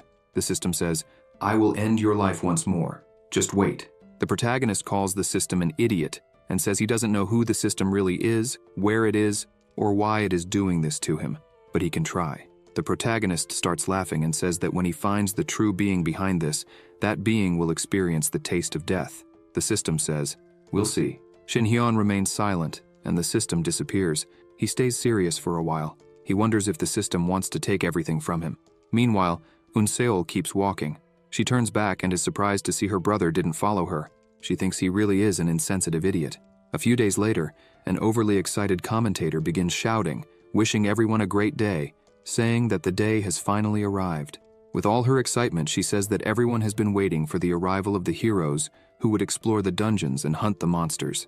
She dedicates all her love, interest, and expectation to them. Her partner just agrees with what she says. She says she won't stall any longer. Finally, the great event in Korea, the Solar Festival, has begun. Although it is a festival to unite hunters, people will also be able to see the hunters in action. This is the Solar Festival. Shin-hyun looks at all this and says it looks a lot like the Olympics or World Cup. Ji-hye agrees and says that to the public, hunters are very interesting. She says hunters are like movie heroes, but this kind of thing is very restrictive outside of Korea. She emphasizes that the goal of the festival is to present a friendlier image among hunters. She notices the protagonist is a bit distracted and calls him. She realizes what is happening and asks if he had a fight with Yoon Seol. Ji-hye says they both seemed grumpy when they arrived. She asks what happened and bets he screwed up again. He thinks Ji-hye is always right. He asks Ji-hye to help him find a new house in an isolated place. She is a bit surprised by this and asks why. He says he received a message from the Murim system which shocks her. He says he is not sure, but he thinks the celestial god is coming after him. The protagonist says he still doesn't know how this fight will be, and that's why he wants to stay away from his sister, to keep her out of danger. Ji-hye sits down and asks him to wait a bit. She asks if this message he received is really from the celestial god. This is all too complicated for her to understand. She says that from what she can understand, that's why he should stay more with his sister, because living far from her for her own good is strange. He looks at the picture on the wall and says, Yoon Seol doesn't need an older brother like him. He says those were her words. The brother she knew and hoped to see again really disappeared a long time ago. He says maybe it would have been better if he had never come back home. Ji-hye punches him, and they both remain silent for a while. With a serious face, she says she doesn't like meddling in others' problems, but if her brother said that to her, she would definitely punch him. Ji-hye tells Shin-hyun that he knows less about his sister than she does. She says that Yoon Seol is... However, someone interrupts and forcefully opens the door, asking if Ji-hye is there. He says the festival is about to start. They both look at him. She smiles as she leaves and tells the protagonist that a punch is the least he deserves. She says they will talk more when she returns, so he can't leave until she gets back. The protagonist keeps looking at her. After she leaves, he wonders if she just gave him a moral lesson. The announcer says that before starting the festival, they will take a look at the opening ceremony. She introduces the two guild leaders, Ji-hye, the vice leader of the Dawn Guild, and Jeon, the leader of the Dawn Guild, who is a paladin. On the other side, Tae-hoon, the leader of the Twilight Guild, and Yang, the vice leader, who is an assassin. The narrator happily says that some people don't know, but Ji-hye and Yang used to be in the same guild. She says that as a hunter, she's curious to know how they feel facing each other after reaching the top. Tae-hoon extends his hand to Ji-hye and says that it has been a long time since they saw each other in person. He smiles at her. She gets irritated but disguises it, and says it has indeed been a long time. She asks if he's doing well. She remarks that it seems the little assassin boy who was her replacement has grown a lot. Jang doesn't like what he hears and grabs his weapon, but his leader stops him. Tae-hoon says he heard she was busy training some newbies. It seems she always liked taking care of the weak. Telepathically, he tells her that once again he will cut all her important ties with his own hands. She gives a small laugh and says she'll take that as a compliment. She responds telepathically that he can try. The narrator says that the festival will officially start now. The two shake hands. The festival begins, and the hunters start fighting. A man is fighting a woman and uses his warrior ability, consecutive strikes. She tries to defend herself but can't hold on any longer. The man grabs his spear and delivers the final blow, winning the fight between them. The narrator says this is fight number 5, and the victory goes to Seong-mo from the Twilight Guild. She notes that Seong-mo was really impressive, as even using a blunt weapon made for the festival, he caused severe damage to his opponent. Tae-hoon says that this was expected from Dawn. He notes that it had been a long time since Seong-mo took that long in a fight, even though this woman was quite weak. Ji-hye looks at him, thinking he is extremely arrogant. Tae-hoon stands up and says he's leaving. As he leaves, he says he expects more from Dawn in the next fight, at least for some excitement. Ji-hye, filled with rage, just looks at him. Outside, Yang calls his leader. He asks when he can kill Ji-hye. Tae-hoon looks at him and asks him to be patient, as it's almost time. He says everything has its time, but the name he's looking for is Yoon Seol, because he wanted to say hi to her. The narrator says this is the Archers' Survival Arena. It's an opportunity to see elite archers representing their guilds. She says the preliminaries will start soon and asks her partner who he's rooting for. He says there are good hunters, but he's keeping an eye on Unseol. Even though she's young, she has great results. The narrator says she heard Unseol had an incident recently in the Red Wolves dungeon. Unseol stands in the room while others wonder why she's fighting since she let all the other team members die. She turns and asks them if they don't have the courage to say it to her face and if they need to be so shameless. The two stay silent. After that, they leave the room quietly while she stands there angrily. She crosses her arms and looks up. She thinks that after her fight with her brother, they haven't talked. She shouts that every time she thinks about it, she gets mad. She's sad because he's distancing himself. Suddenly, someone calls her. A woman enters the room and asks her to run to the waiting room for a moment because someone is waiting for her. She thinks it might be her brother, but it's Jihye. She feels a bit disappointed. Jihye asks how Unseol is doing. She replies that she's fine. Unseol asks what brought Jihye there out of nowhere. Jihye says there's nothing wrong. She just came to cheer up a team member. She says she would have come there with Shinhyeon, but she has no idea where he is. Jihye gets furious at this. Jihye realizes this. She says she doesn't know exactly what happened, but asks if it wouldn't be better to resolve this once and for all. Unseol looks angrily at Jihye and asks since when she meddles in other people's lives. Jihye says there's no reason for her to say that. She's only concerned because she's Shinhyeon's sponsor and Unseol's superior. Unseol smiles and says she doesn't like Jihye. It seems she's just controlling Shinhyeon as she pleases. She says her brother chose to be a hunter after meeting Jihye. It hasn't been long since he returned to a normal life. She starts getting irritated and says her brother shouldn't have become a hunter. She asks what her brother is trying to achieve by becoming a hunter and getting stronger. She knows he's after something, but he won't tell her anything. Unseol says she feels her brother is no longer the brother she knew.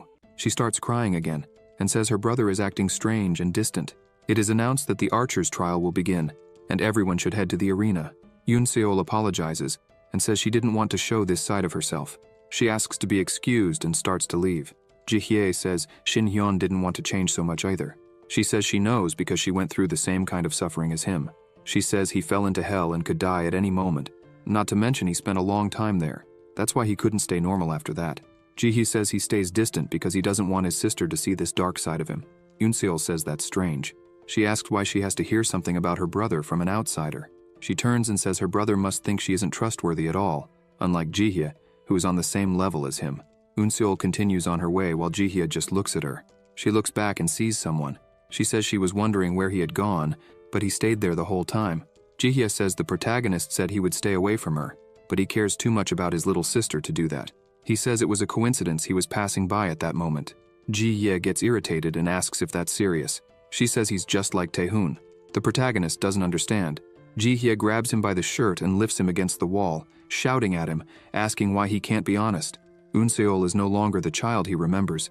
He asks what she's doing, but Jihye remains furious. She asks if he thinks hiding everything from his sister is best for her. She says if he has something to say, then he needs to speak without hiding anything. She lets him go and asks him to follow her. She says she will show him a side of his sister he hasn't seen yet. The signal is given, and the archers' battle begins. Each guild has 6 teams. Taehoon wonders what might happen. He says he hopes Jihye likes what he prepared after all. The game has just started. Charlie says they found an enemy. Echo says they are approaching. They also discovered an enemy 200 meters away, at 2 o'clock. Unseol stands still and remembers what Jihye said. She punches the wall hard, calling her brother an idiot.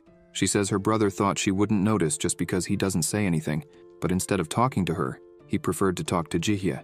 Her team continues communicating, but she doesn't pay attention and just complains, wondering if her brother thinks she's still a child.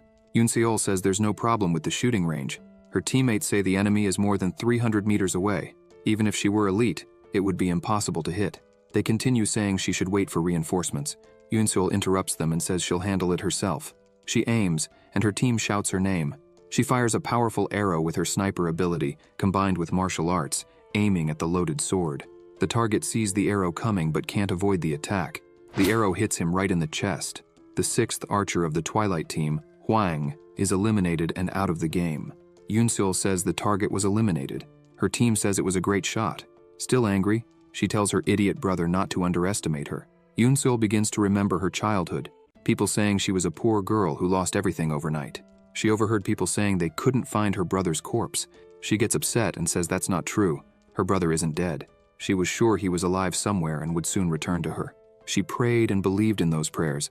Suddenly, she opens her eyes and notices something strange. On television, the goddess appears saying hello and mentions that the day the nightmares come is near. Humanity needs to evolve. Yoonseol didn't understand this and thought the television was broken, but the divine revelation of the goddess showed the dungeons and the hunters. Because of these fantasy-like things, she never stopped believing her brother would return. In fact, this only reinforced what she thought. He was really alive. Shortly after she took the hunter test, she received the archer class. With that, she got a scholarship and started attending the academy. But she was ridiculed. A boy poured milk over her head for no reason. People laughed at this while he said things like, "Hey, orphan, enjoying this?" They said they envied her while laughing, saying they paid a lot to attend the academy while she came for free. She threw her tray in his face with great force. She stood up and shouted at everyone, saying if they envied her, they should just wait for their parents to die too. The boy called her crazy. She got irritated and asked what he just said. She said he seemed quite confident, so why not go outside the school to settle this? The boys left quietly. That way, Yoonseol managed to graduate as the best in the academy. With that, she was accepted by the guild everyone wanted to join. Dawn. A monster tries to attack her. Yoonseol is in trouble but doesn't give up and keeps fighting. She tries to grab an arrowhead while asking the monster if it thinks she suffered so much to die there. She manages to kill the monster. Blood flies everywhere, her face covered in blood, but her anger hasn't subsided. Jihye arrives, saying they came to help. But as soon as Jihye sees Unseol covered in blood and the dead monster, she says it seems she doesn't need help. Jihye approaches, smiling, and asks if she's new to the guild and what her name is. Unseol introduces herself. Jihye says Unseol has good determination and that with it, her future would be great. She also introduces herself, saying her name is Jihye. With all this determination, Unseol became the youngest team leader of the Dawn Guild. At the time, Yang didn't like it at all, but joining the Dawn Guild or becoming a team leader was fun because it matched Unseol's desire to get stronger. That way, she would survive without her brother and wouldn't let her mind falter. So she pushed herself to her limit every day. Returning to the present, she looks at her family photo and the locket her brother gave her. She says it was all for nothing because her damn brother was leaving her behind to be with Jihye.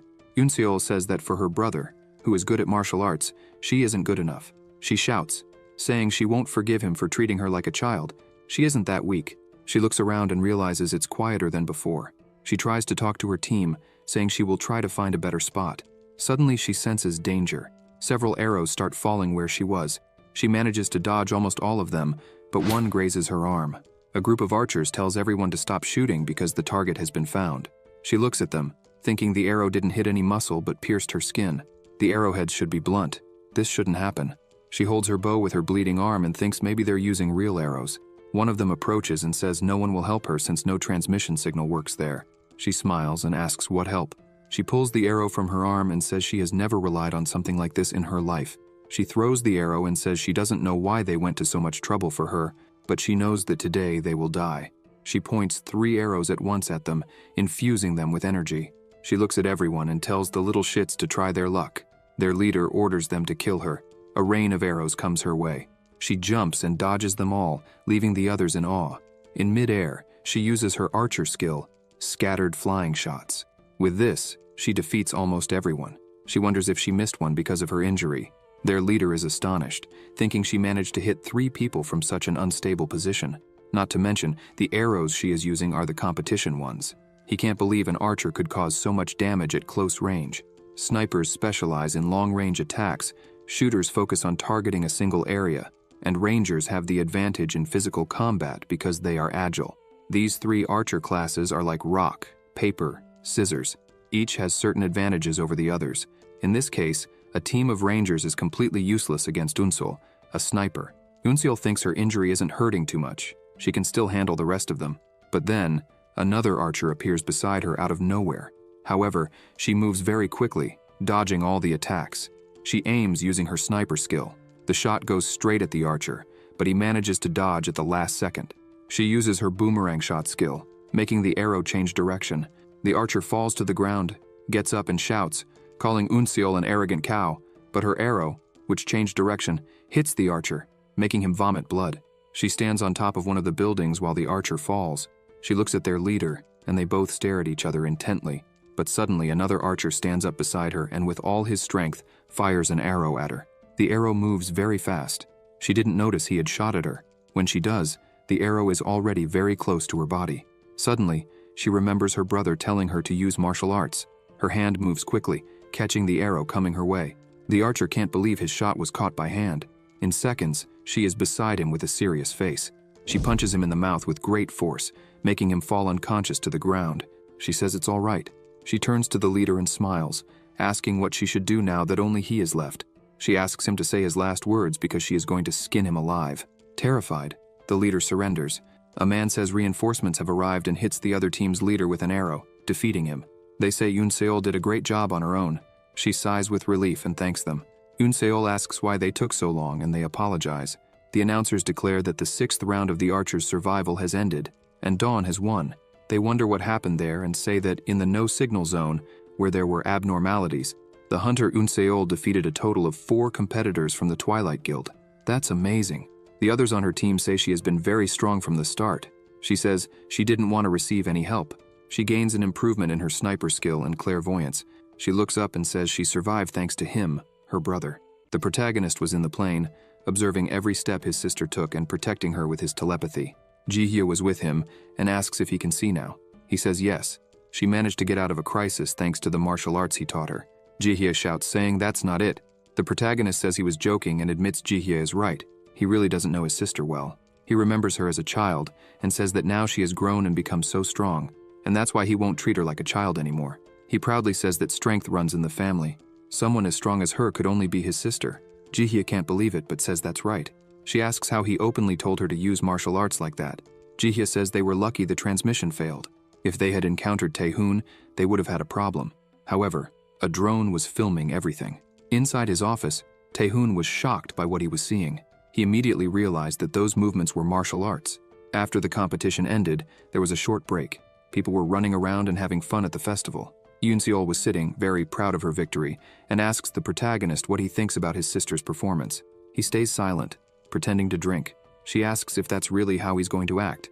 She turns and starts saying that maybe she's not good enough for the strongest man in the Supreme Universe, and blah blah blah, since she wouldn't have made it to the finals if it weren't for the martial arts he taught her.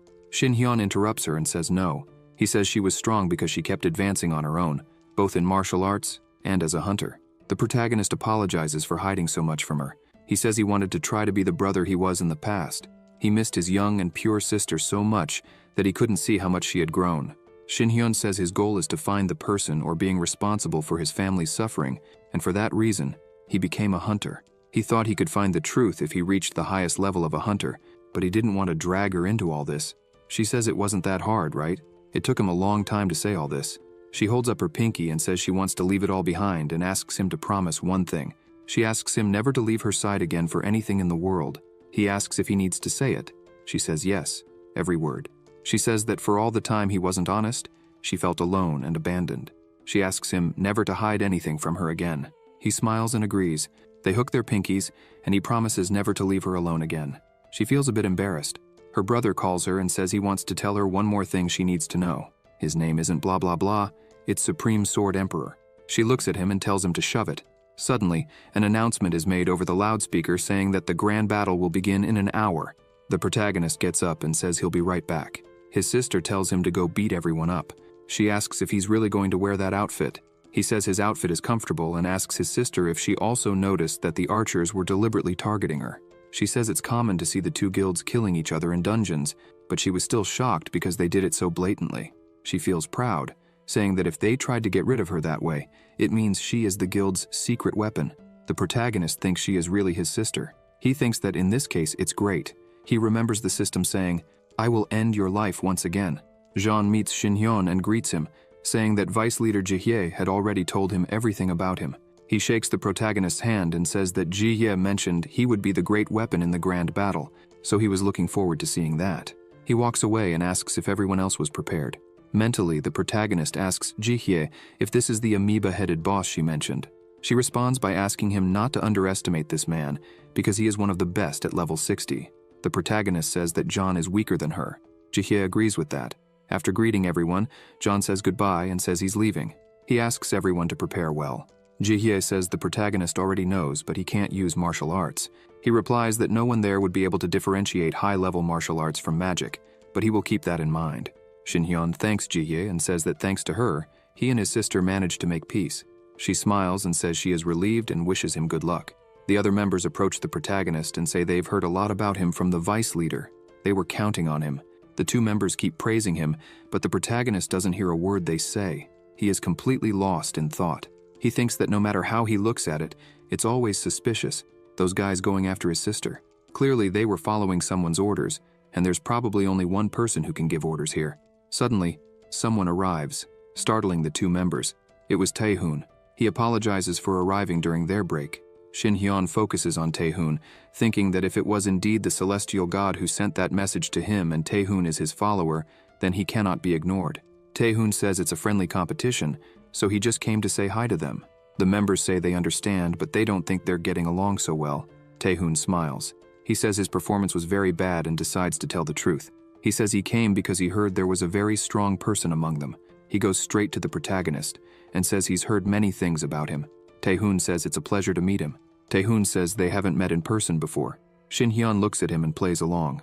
The protagonist smiles and says it's indeed the first time they've met.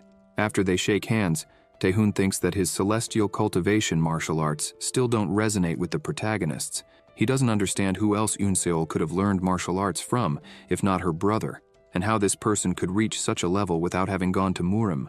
Shin-hyun looks at Chulo and says they already know each other. Chulo says it's been a while since they met. The protagonist says he used to hope they would get along since Chulo is the chief's secretary, but it didn't work out. Shin-hyun looks directly at Tae-hoon and says he owes him one after what his sister did to Tae-hoon's members. Tae-hoon laughs and says she really is very strong. It was quite fun to watch. The protagonist laughs and says he won't forget what happened, and there will be payback. Tae-hoon mocks him, saying he's so scared and will be waiting. The protagonist asks him to wait, thinking that regardless of whether Tae-hoon is connected to the celestial god or not, if they messed with his sister, they will die. He begins to leave and says this event, Tae-hoon, and the audience will never forget. The protagonist starts thinking about erasing the name Twilight from the face of the earth. Once again, the excited narrator starts shouting, thanking everyone for waiting, as this would be the best part of the festival, the main attraction. The great battle between Dawn and Twilight is finally about to begin.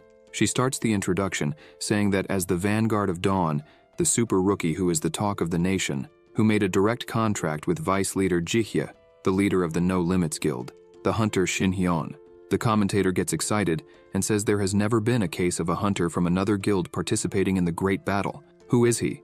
Why Dawn? Was he invited to join the guild?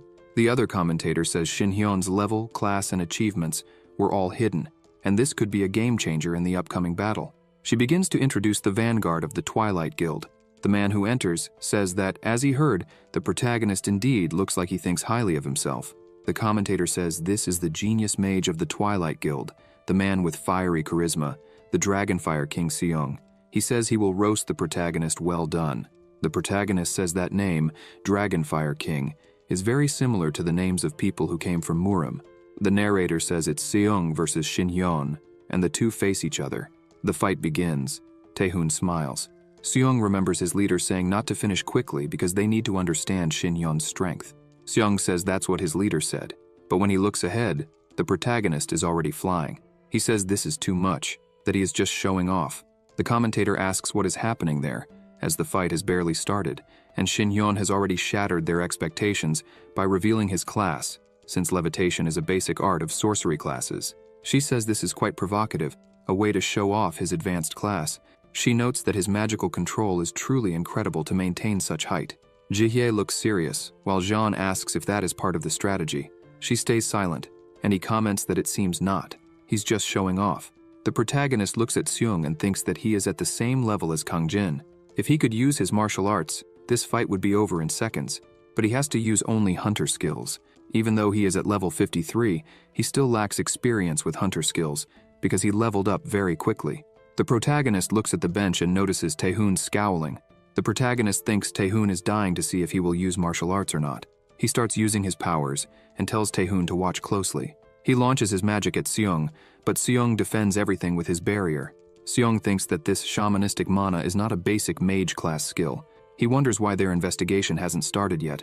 Seong destroys all of the protagonist's attacks. He thinks that if Shin-hyun is a sorcerer, then he must have a trick up his sleeve. There are 3 classes above mage. the non-combatant class, which focuses on skill cubes and item production, artisan, the specialist in giving elemental properties to their magic, arcanist, and the one who shapes phenomena, the sorcerer. Whether teleporting or flying through the sky, they are more like supernatural beings than mages. In combat, they generally focus on supporting from the rear rather than being at the forefront. However, sometimes they can develop certain death attacks and are strong. Seong advances, thinking that standing still isn't his style. The protagonist didn't expect this. Seong tells him that if he has something stronger to show, now is the time. Otherwise, he uses his close-range power, causing a massive flame and throwing the protagonist away. He falls to the ground, leaving everyone startled. The commentator says this was expected from the Fire King. John and the others are worried about what they are seeing. The protagonist gets up, looking serious, and says he thought he was the only mage from Murim. He says that's why they have similarities in their thinking. He tells Seong that it's giving him a strange and unsettling feeling. He begins to concentrate a huge amount of his power, and says that if Shin Hyun doesn't want to die, he better show his strength now. A great flame appears. Seong uses his technique, Martial Dragonfire Advance. A fire dragon forms and heads towards the protagonist. The protagonist smiles, saying that Seong really is full of surprises. If he wants to see a trump card, then the protagonist makes a negating gesture, and Seong's attack splits in two. Seong can't believe what he's seeing. Shin Hyun is unscathed. Seong asks how he was able to do that.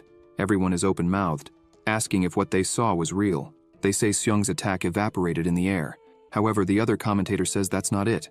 From what he saw, something formless and gigantic crushed that energy. The entire audience is terrified. The commentator says it's as if the dragonfire was crushed by a supreme power. John asks Jihye what that was about. She just laughs a bit nervously. She recalls the protagonist saying, "They won't be able to tell well-developed martial arts from magic." She continues to smile and says she didn't know what that was either. Tae-hoon watches all this without saying anything. He is just getting irritated with the whole situation. The commentator says that even the strongest power of the Fire King couldn't scratch Shin Hyun. Hearing this, he wonders if he really didn't get any scratches. He gets angry, thinking that, being the Fire King, he couldn't do anything.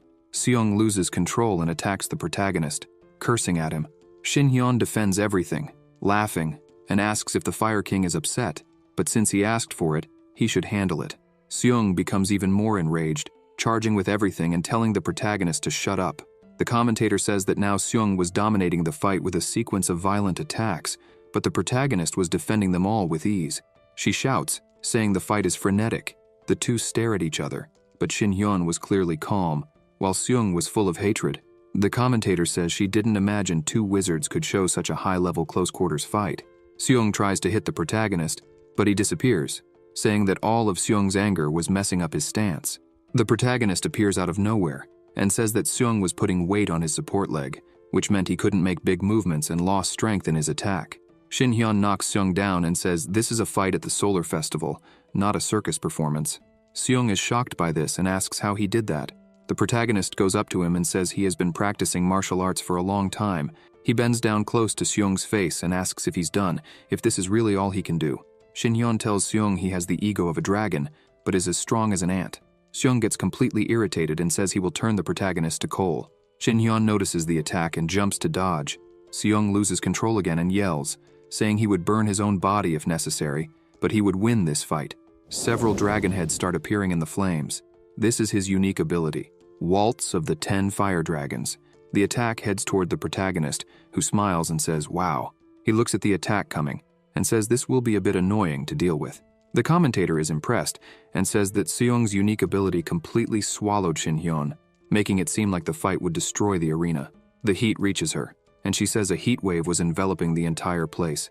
Jihye looks worried while the commentator asks if the protagonist was defeated this time. However, Jihye sees something that surprises her. Shin Yeon had defended the attack again. The commentator says that not even the unique ability could penetrate the protagonist's defense. He says that's why he doesn't like fighting with those who are too proud. Shin Hyun notes that, even though his body is immune to heat and cold, he wouldn't want to be burned alive. Suddenly, an immense pressure begins to fill the arena. The fire dragons start to be crushed. A massive explosion occurs in the center of the arena, pushing everything away from the protagonist.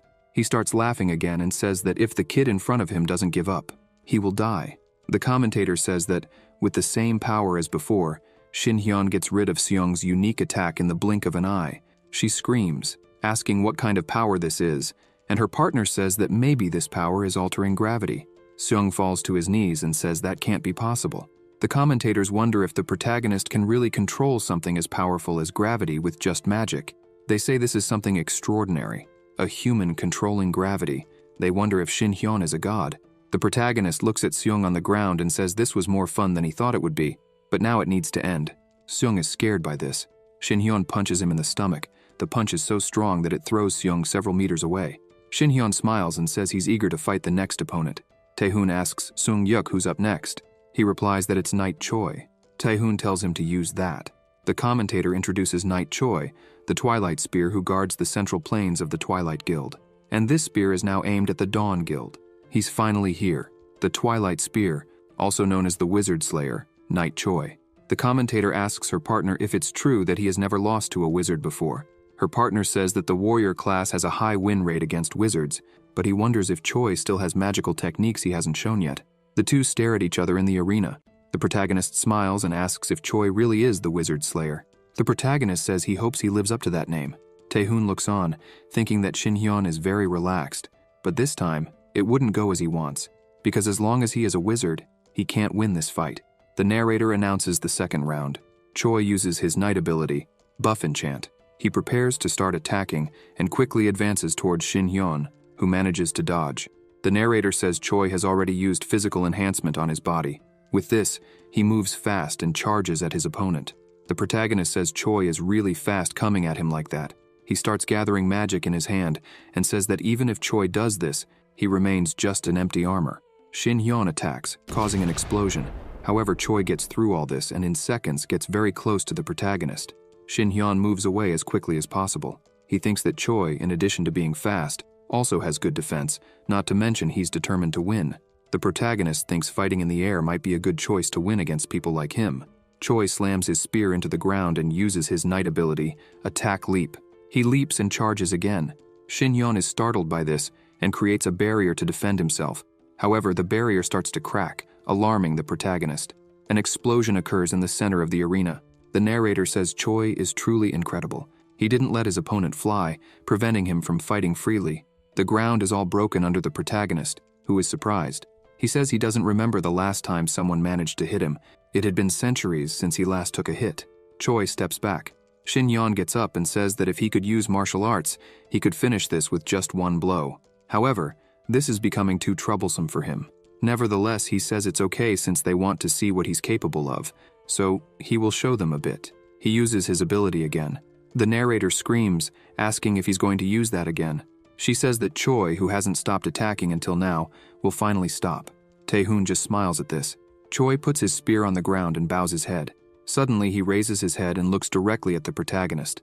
The narrator says this is unbelievable. Even with immense pressure on Choi, he still manages to push forward. Choi asks Shin Hyun if he really thought gravity would stop him. He says now it's his turn and asks the protagonist to get ready. Shin Hyun asks what Choi is talking about.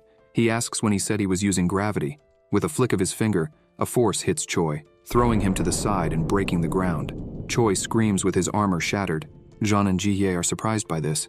Taehoon can't believe what he sees. The commentator asks what happened. She says the overwhelming power of Shin Hyun suppressed Choi.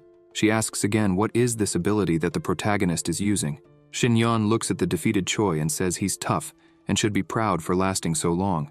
The protagonist says his power is not gravity but attraction and repulsion. He says it's a skill he created after much contemplation. Yin and Yang Reversal. Yin and Yang Reversal type, passive origin skill. Rarity, a plus. A high-level treasure one would doubt exists. Proficiency, B+.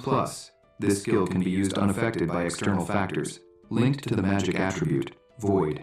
It gives magical power the properties of attraction and repulsion. The direction and strength of the power can be controlled by the user's will. The more power used, the faster the magical power is consumed. Shin Hyun picks up a stone and says that if Choi is somewhat intelligent, he will understand that attraction is the power to pull, and repulsion is the power to push.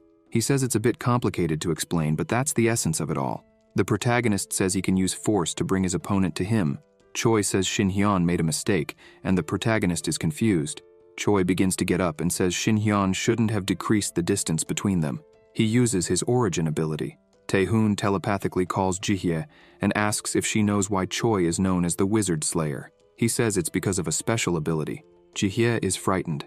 Taehoon says that if he faces someone like Shin Hyun, who only has wizard abilities, Choi advances towards the protagonist with his hand. Taehoon smiles and says Shin Hyun is going to die now. Jihye is worried, saying it can't be.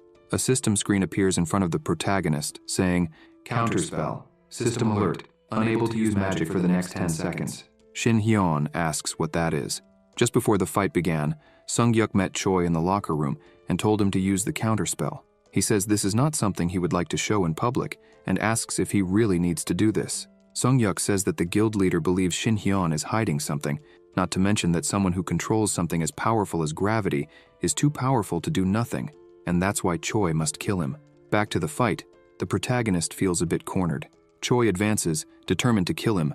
However, the protagonist manages to dodge the attack. Choi says Shin Hyun seems surprised and says this is his technique, which makes his opponent unable to use magic for a while. He emphasizes that, for the protagonist, someone unable to use magic has no chance against him. The commentator says Choi used a strange technique on the protagonist, just when they thought victory was assured. Taehoon says Choi is too sinister and can't stand people who use magic openly like that. Jihye is in despair and telepathically shouts for the protagonist to run, that he should give up the competition, as it doesn't matter anymore. He couldn't use martial arts no matter what happened. The protagonist gets serious and asks what running and giving up are. Choi points his weapon at Shin Hyun and says that even if he gives up the fight, he won't be able to escape. Choi begins to increase his attack power several times. He says his spear now has the power to destroy a building easily. He asks the protagonist if he can withstand this attack without using a magical barrier. Choi leaps and advances, screaming for the protagonist to die. The protagonist asks, "Me? Die?" Choi attacks without hesitation. Shin Hyun begins to unleash some of his power and asks what crap Choi is talking about. A strong aura explodes from the protagonist's body. At the same time, Jihye and Taehoon feel something strange, a severe headache. Jeon asks Jihye if she's okay and what's happening. Taehoon thinks the celestial cultivation martial arts are resonating. He asks what this is, what this energy is. He thinks it's such a strong pressure he's never felt anything like it before. Choi continues to advance. Suddenly he screams. He stops in midair and asks what's happening.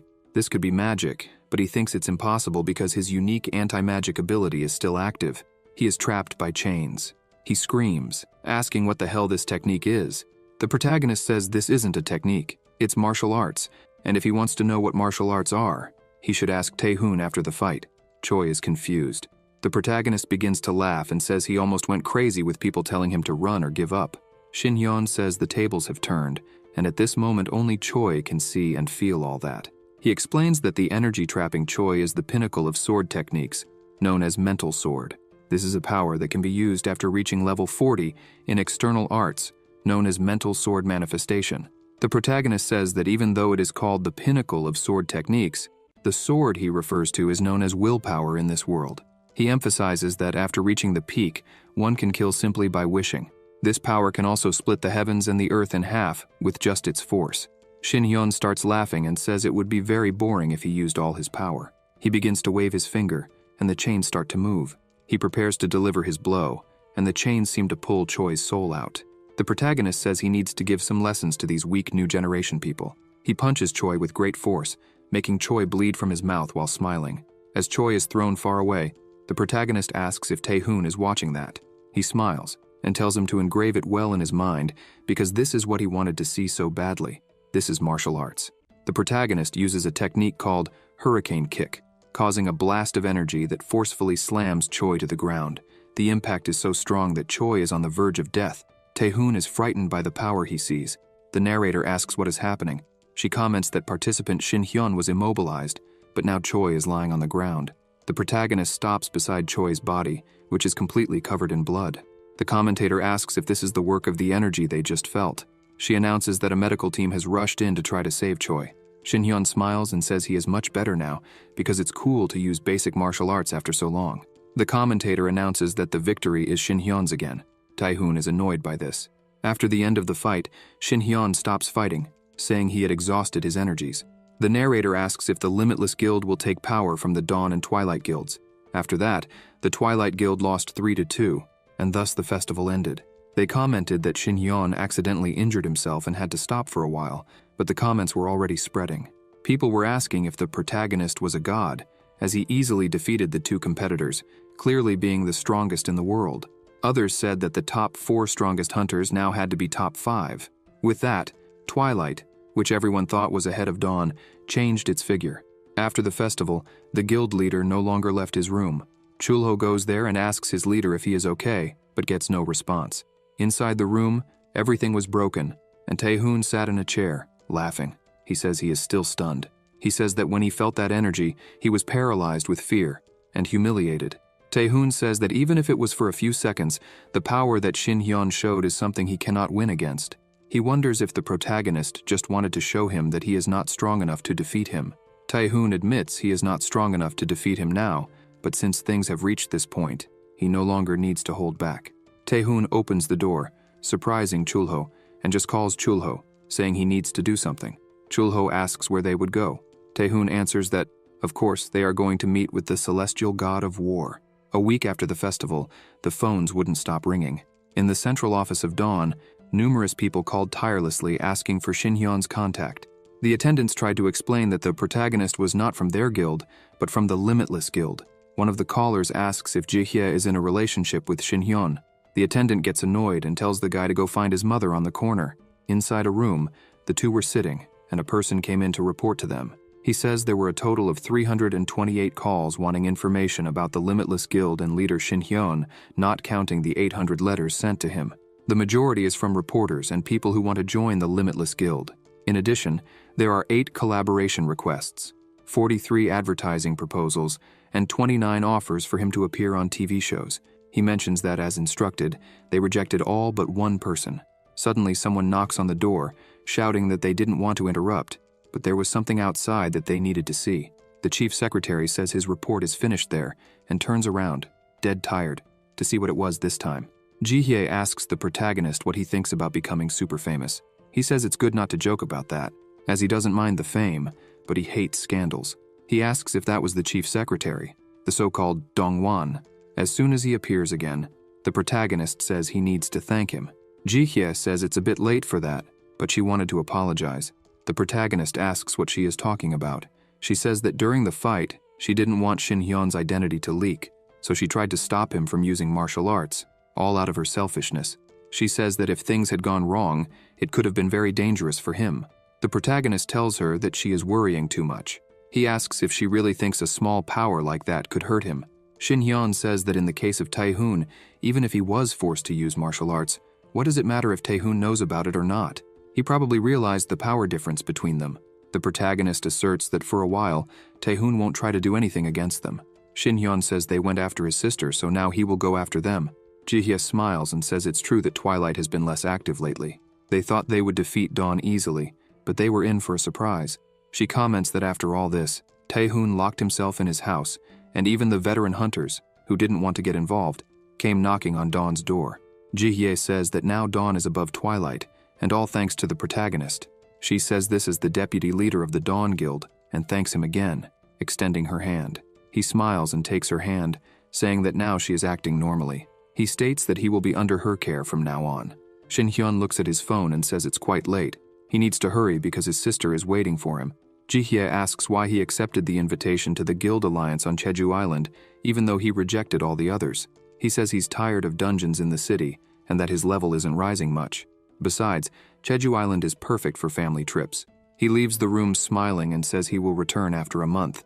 He trusts Jihye too much. In fact, he trusts himself too much. If he knew what was going to happen, he wouldn't have gone to Jeju Island. At Jeju International Airport, Unseol was impressed with the place. She runs, telling her brother that it's her first time on Jeju Island. She asks what they will eat first, black pork or trout.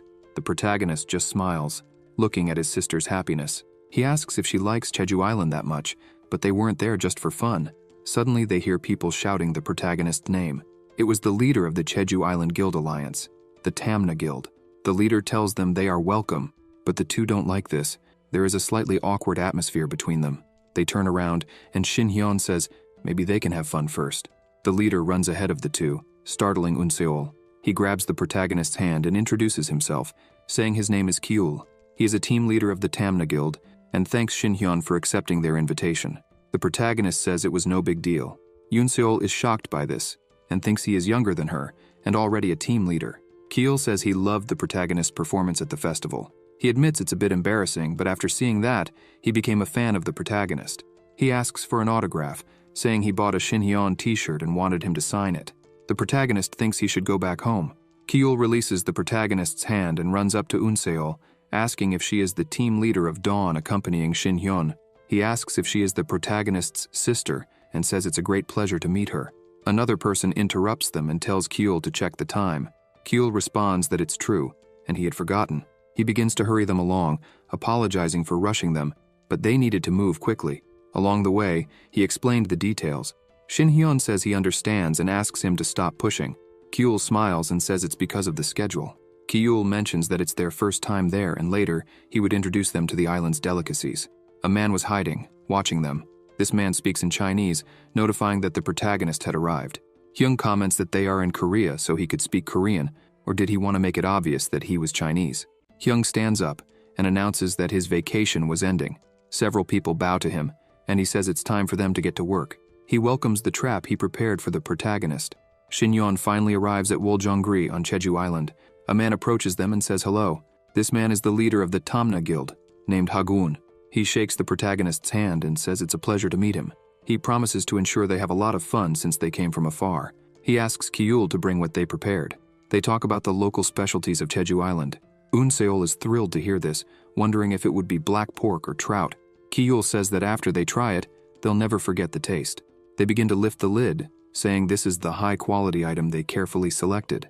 Unseol rushes over and says it's black pork, but when they lift the lid, it's just a simple tangerine. They are left speechless. Unseol grabs her bow, trembling with anger. The protagonist holds her back and asks her to calm down and not to kill anyone. She picks up the tangerine and begins to peel it.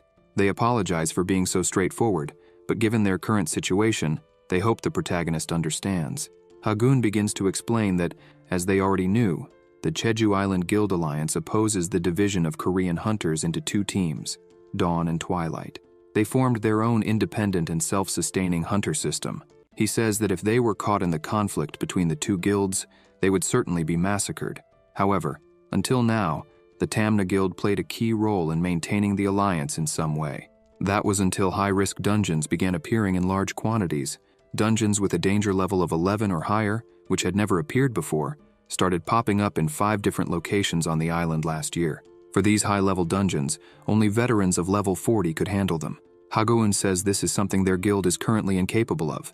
He emphasizes that, moreover, they need a high-ranking hunter to lead the group, but all of them are already with Twilight or Dawn.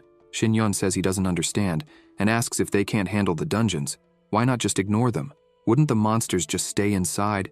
Hagoun yells, saying that cannot happen. If they fail to handle them, they would lose the rights to them, and these rights would be transferred to the Hunters Association, eventually ending up in the hands of Dawn or Twilight. The protagonist apologizes and says he now understands. Hagoun becomes desperate and says they've gone through many difficulties to prevent the major guilds from setting foot there. If it continues like this, Jeju Island would be finished. And just when they were drowning in despair, the Limitless Guild appears like a comet, and Shin Hyun emerges. Even though he has collaborated with Dawn, he is still a high-level and neutral hunter who appeared for them. Keel says the protagonist is the light of salvation for the Jeju Island Alliance. They say the protagonist is the new wave, the new generation, the sun, the light in the world of Korean hunters. The protagonist thinks these guys are kind of crazy. Hagoun thanks him from the bottom of his heart for accepting the invitation, saying they would never forget him for the rest of their lives. Shin Hyun says he doesn't need all that gratitude, as he was also benefiting from this. He would get to level up even more and make money. He says the conversation is over, and they should head out and rush to the dungeons. His sister holds him back and asks him to wait. She was very upset and says there was an even bigger problem they needed to handle first. The protagonist is startled and asks what the problem is. She says, black pork and trout. After that, they headed to the Seongsanyup dungeon on Jeju Island. A massive explosion occurs in the middle of the forest. The members of the Tamna Guild were struggling. One of them was frustrated, saying that no matter how much they attacked, they couldn't defeat the monsters because they were too fast. The monkeys prepare to attack again and launch a powerful strike against the hunters. They manage to defend most of the damage, but their shield begins to crack, and some venom drips onto a rock nearby. One of the hunters looks at it, sees the rock dissolving, and comments that he had heard the monkeys had venom, but didn't imagine it would be so potent. They couldn't believe that the venom was so strong that it could penetrate the hottest flame barriers of attack and defense. They begin to realize that the fight was getting worse for them, and if this continued, they would die there. Suddenly, someone says they thought they were called bulldogs because they were some kind of dog monsters, but in Korea, bull means fire, and dok means poison. Together, it sounds like bulldog. Several bolts of lightning start to appear there. The protagonist appears sitting in a tree, saying that in the end, it was just a bunch of monkeys using fire and poison. He comes down from the tree, and the hunters thank him. Kyul thanks the protagonist, saying that it was expected of him since he defeated all the monsters in an instant. Eunseol gets angry and says she's the one carrying him. Kyul smiles and agrees, saying thanks to both of them he could save his mana. He comments that he said that because the protagonist's abilities were extraordinary. Kyul continues saying that thanks to the two of them, he could rest up to now, but he would also do his part. He traps the monkeys in a spell and asks two members to attack. The two jump in and finish the job.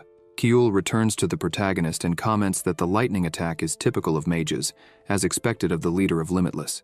Shin Hyun says it's something like that, but asks what Kyul's level is. He smiles and says he's just a bit above level 40.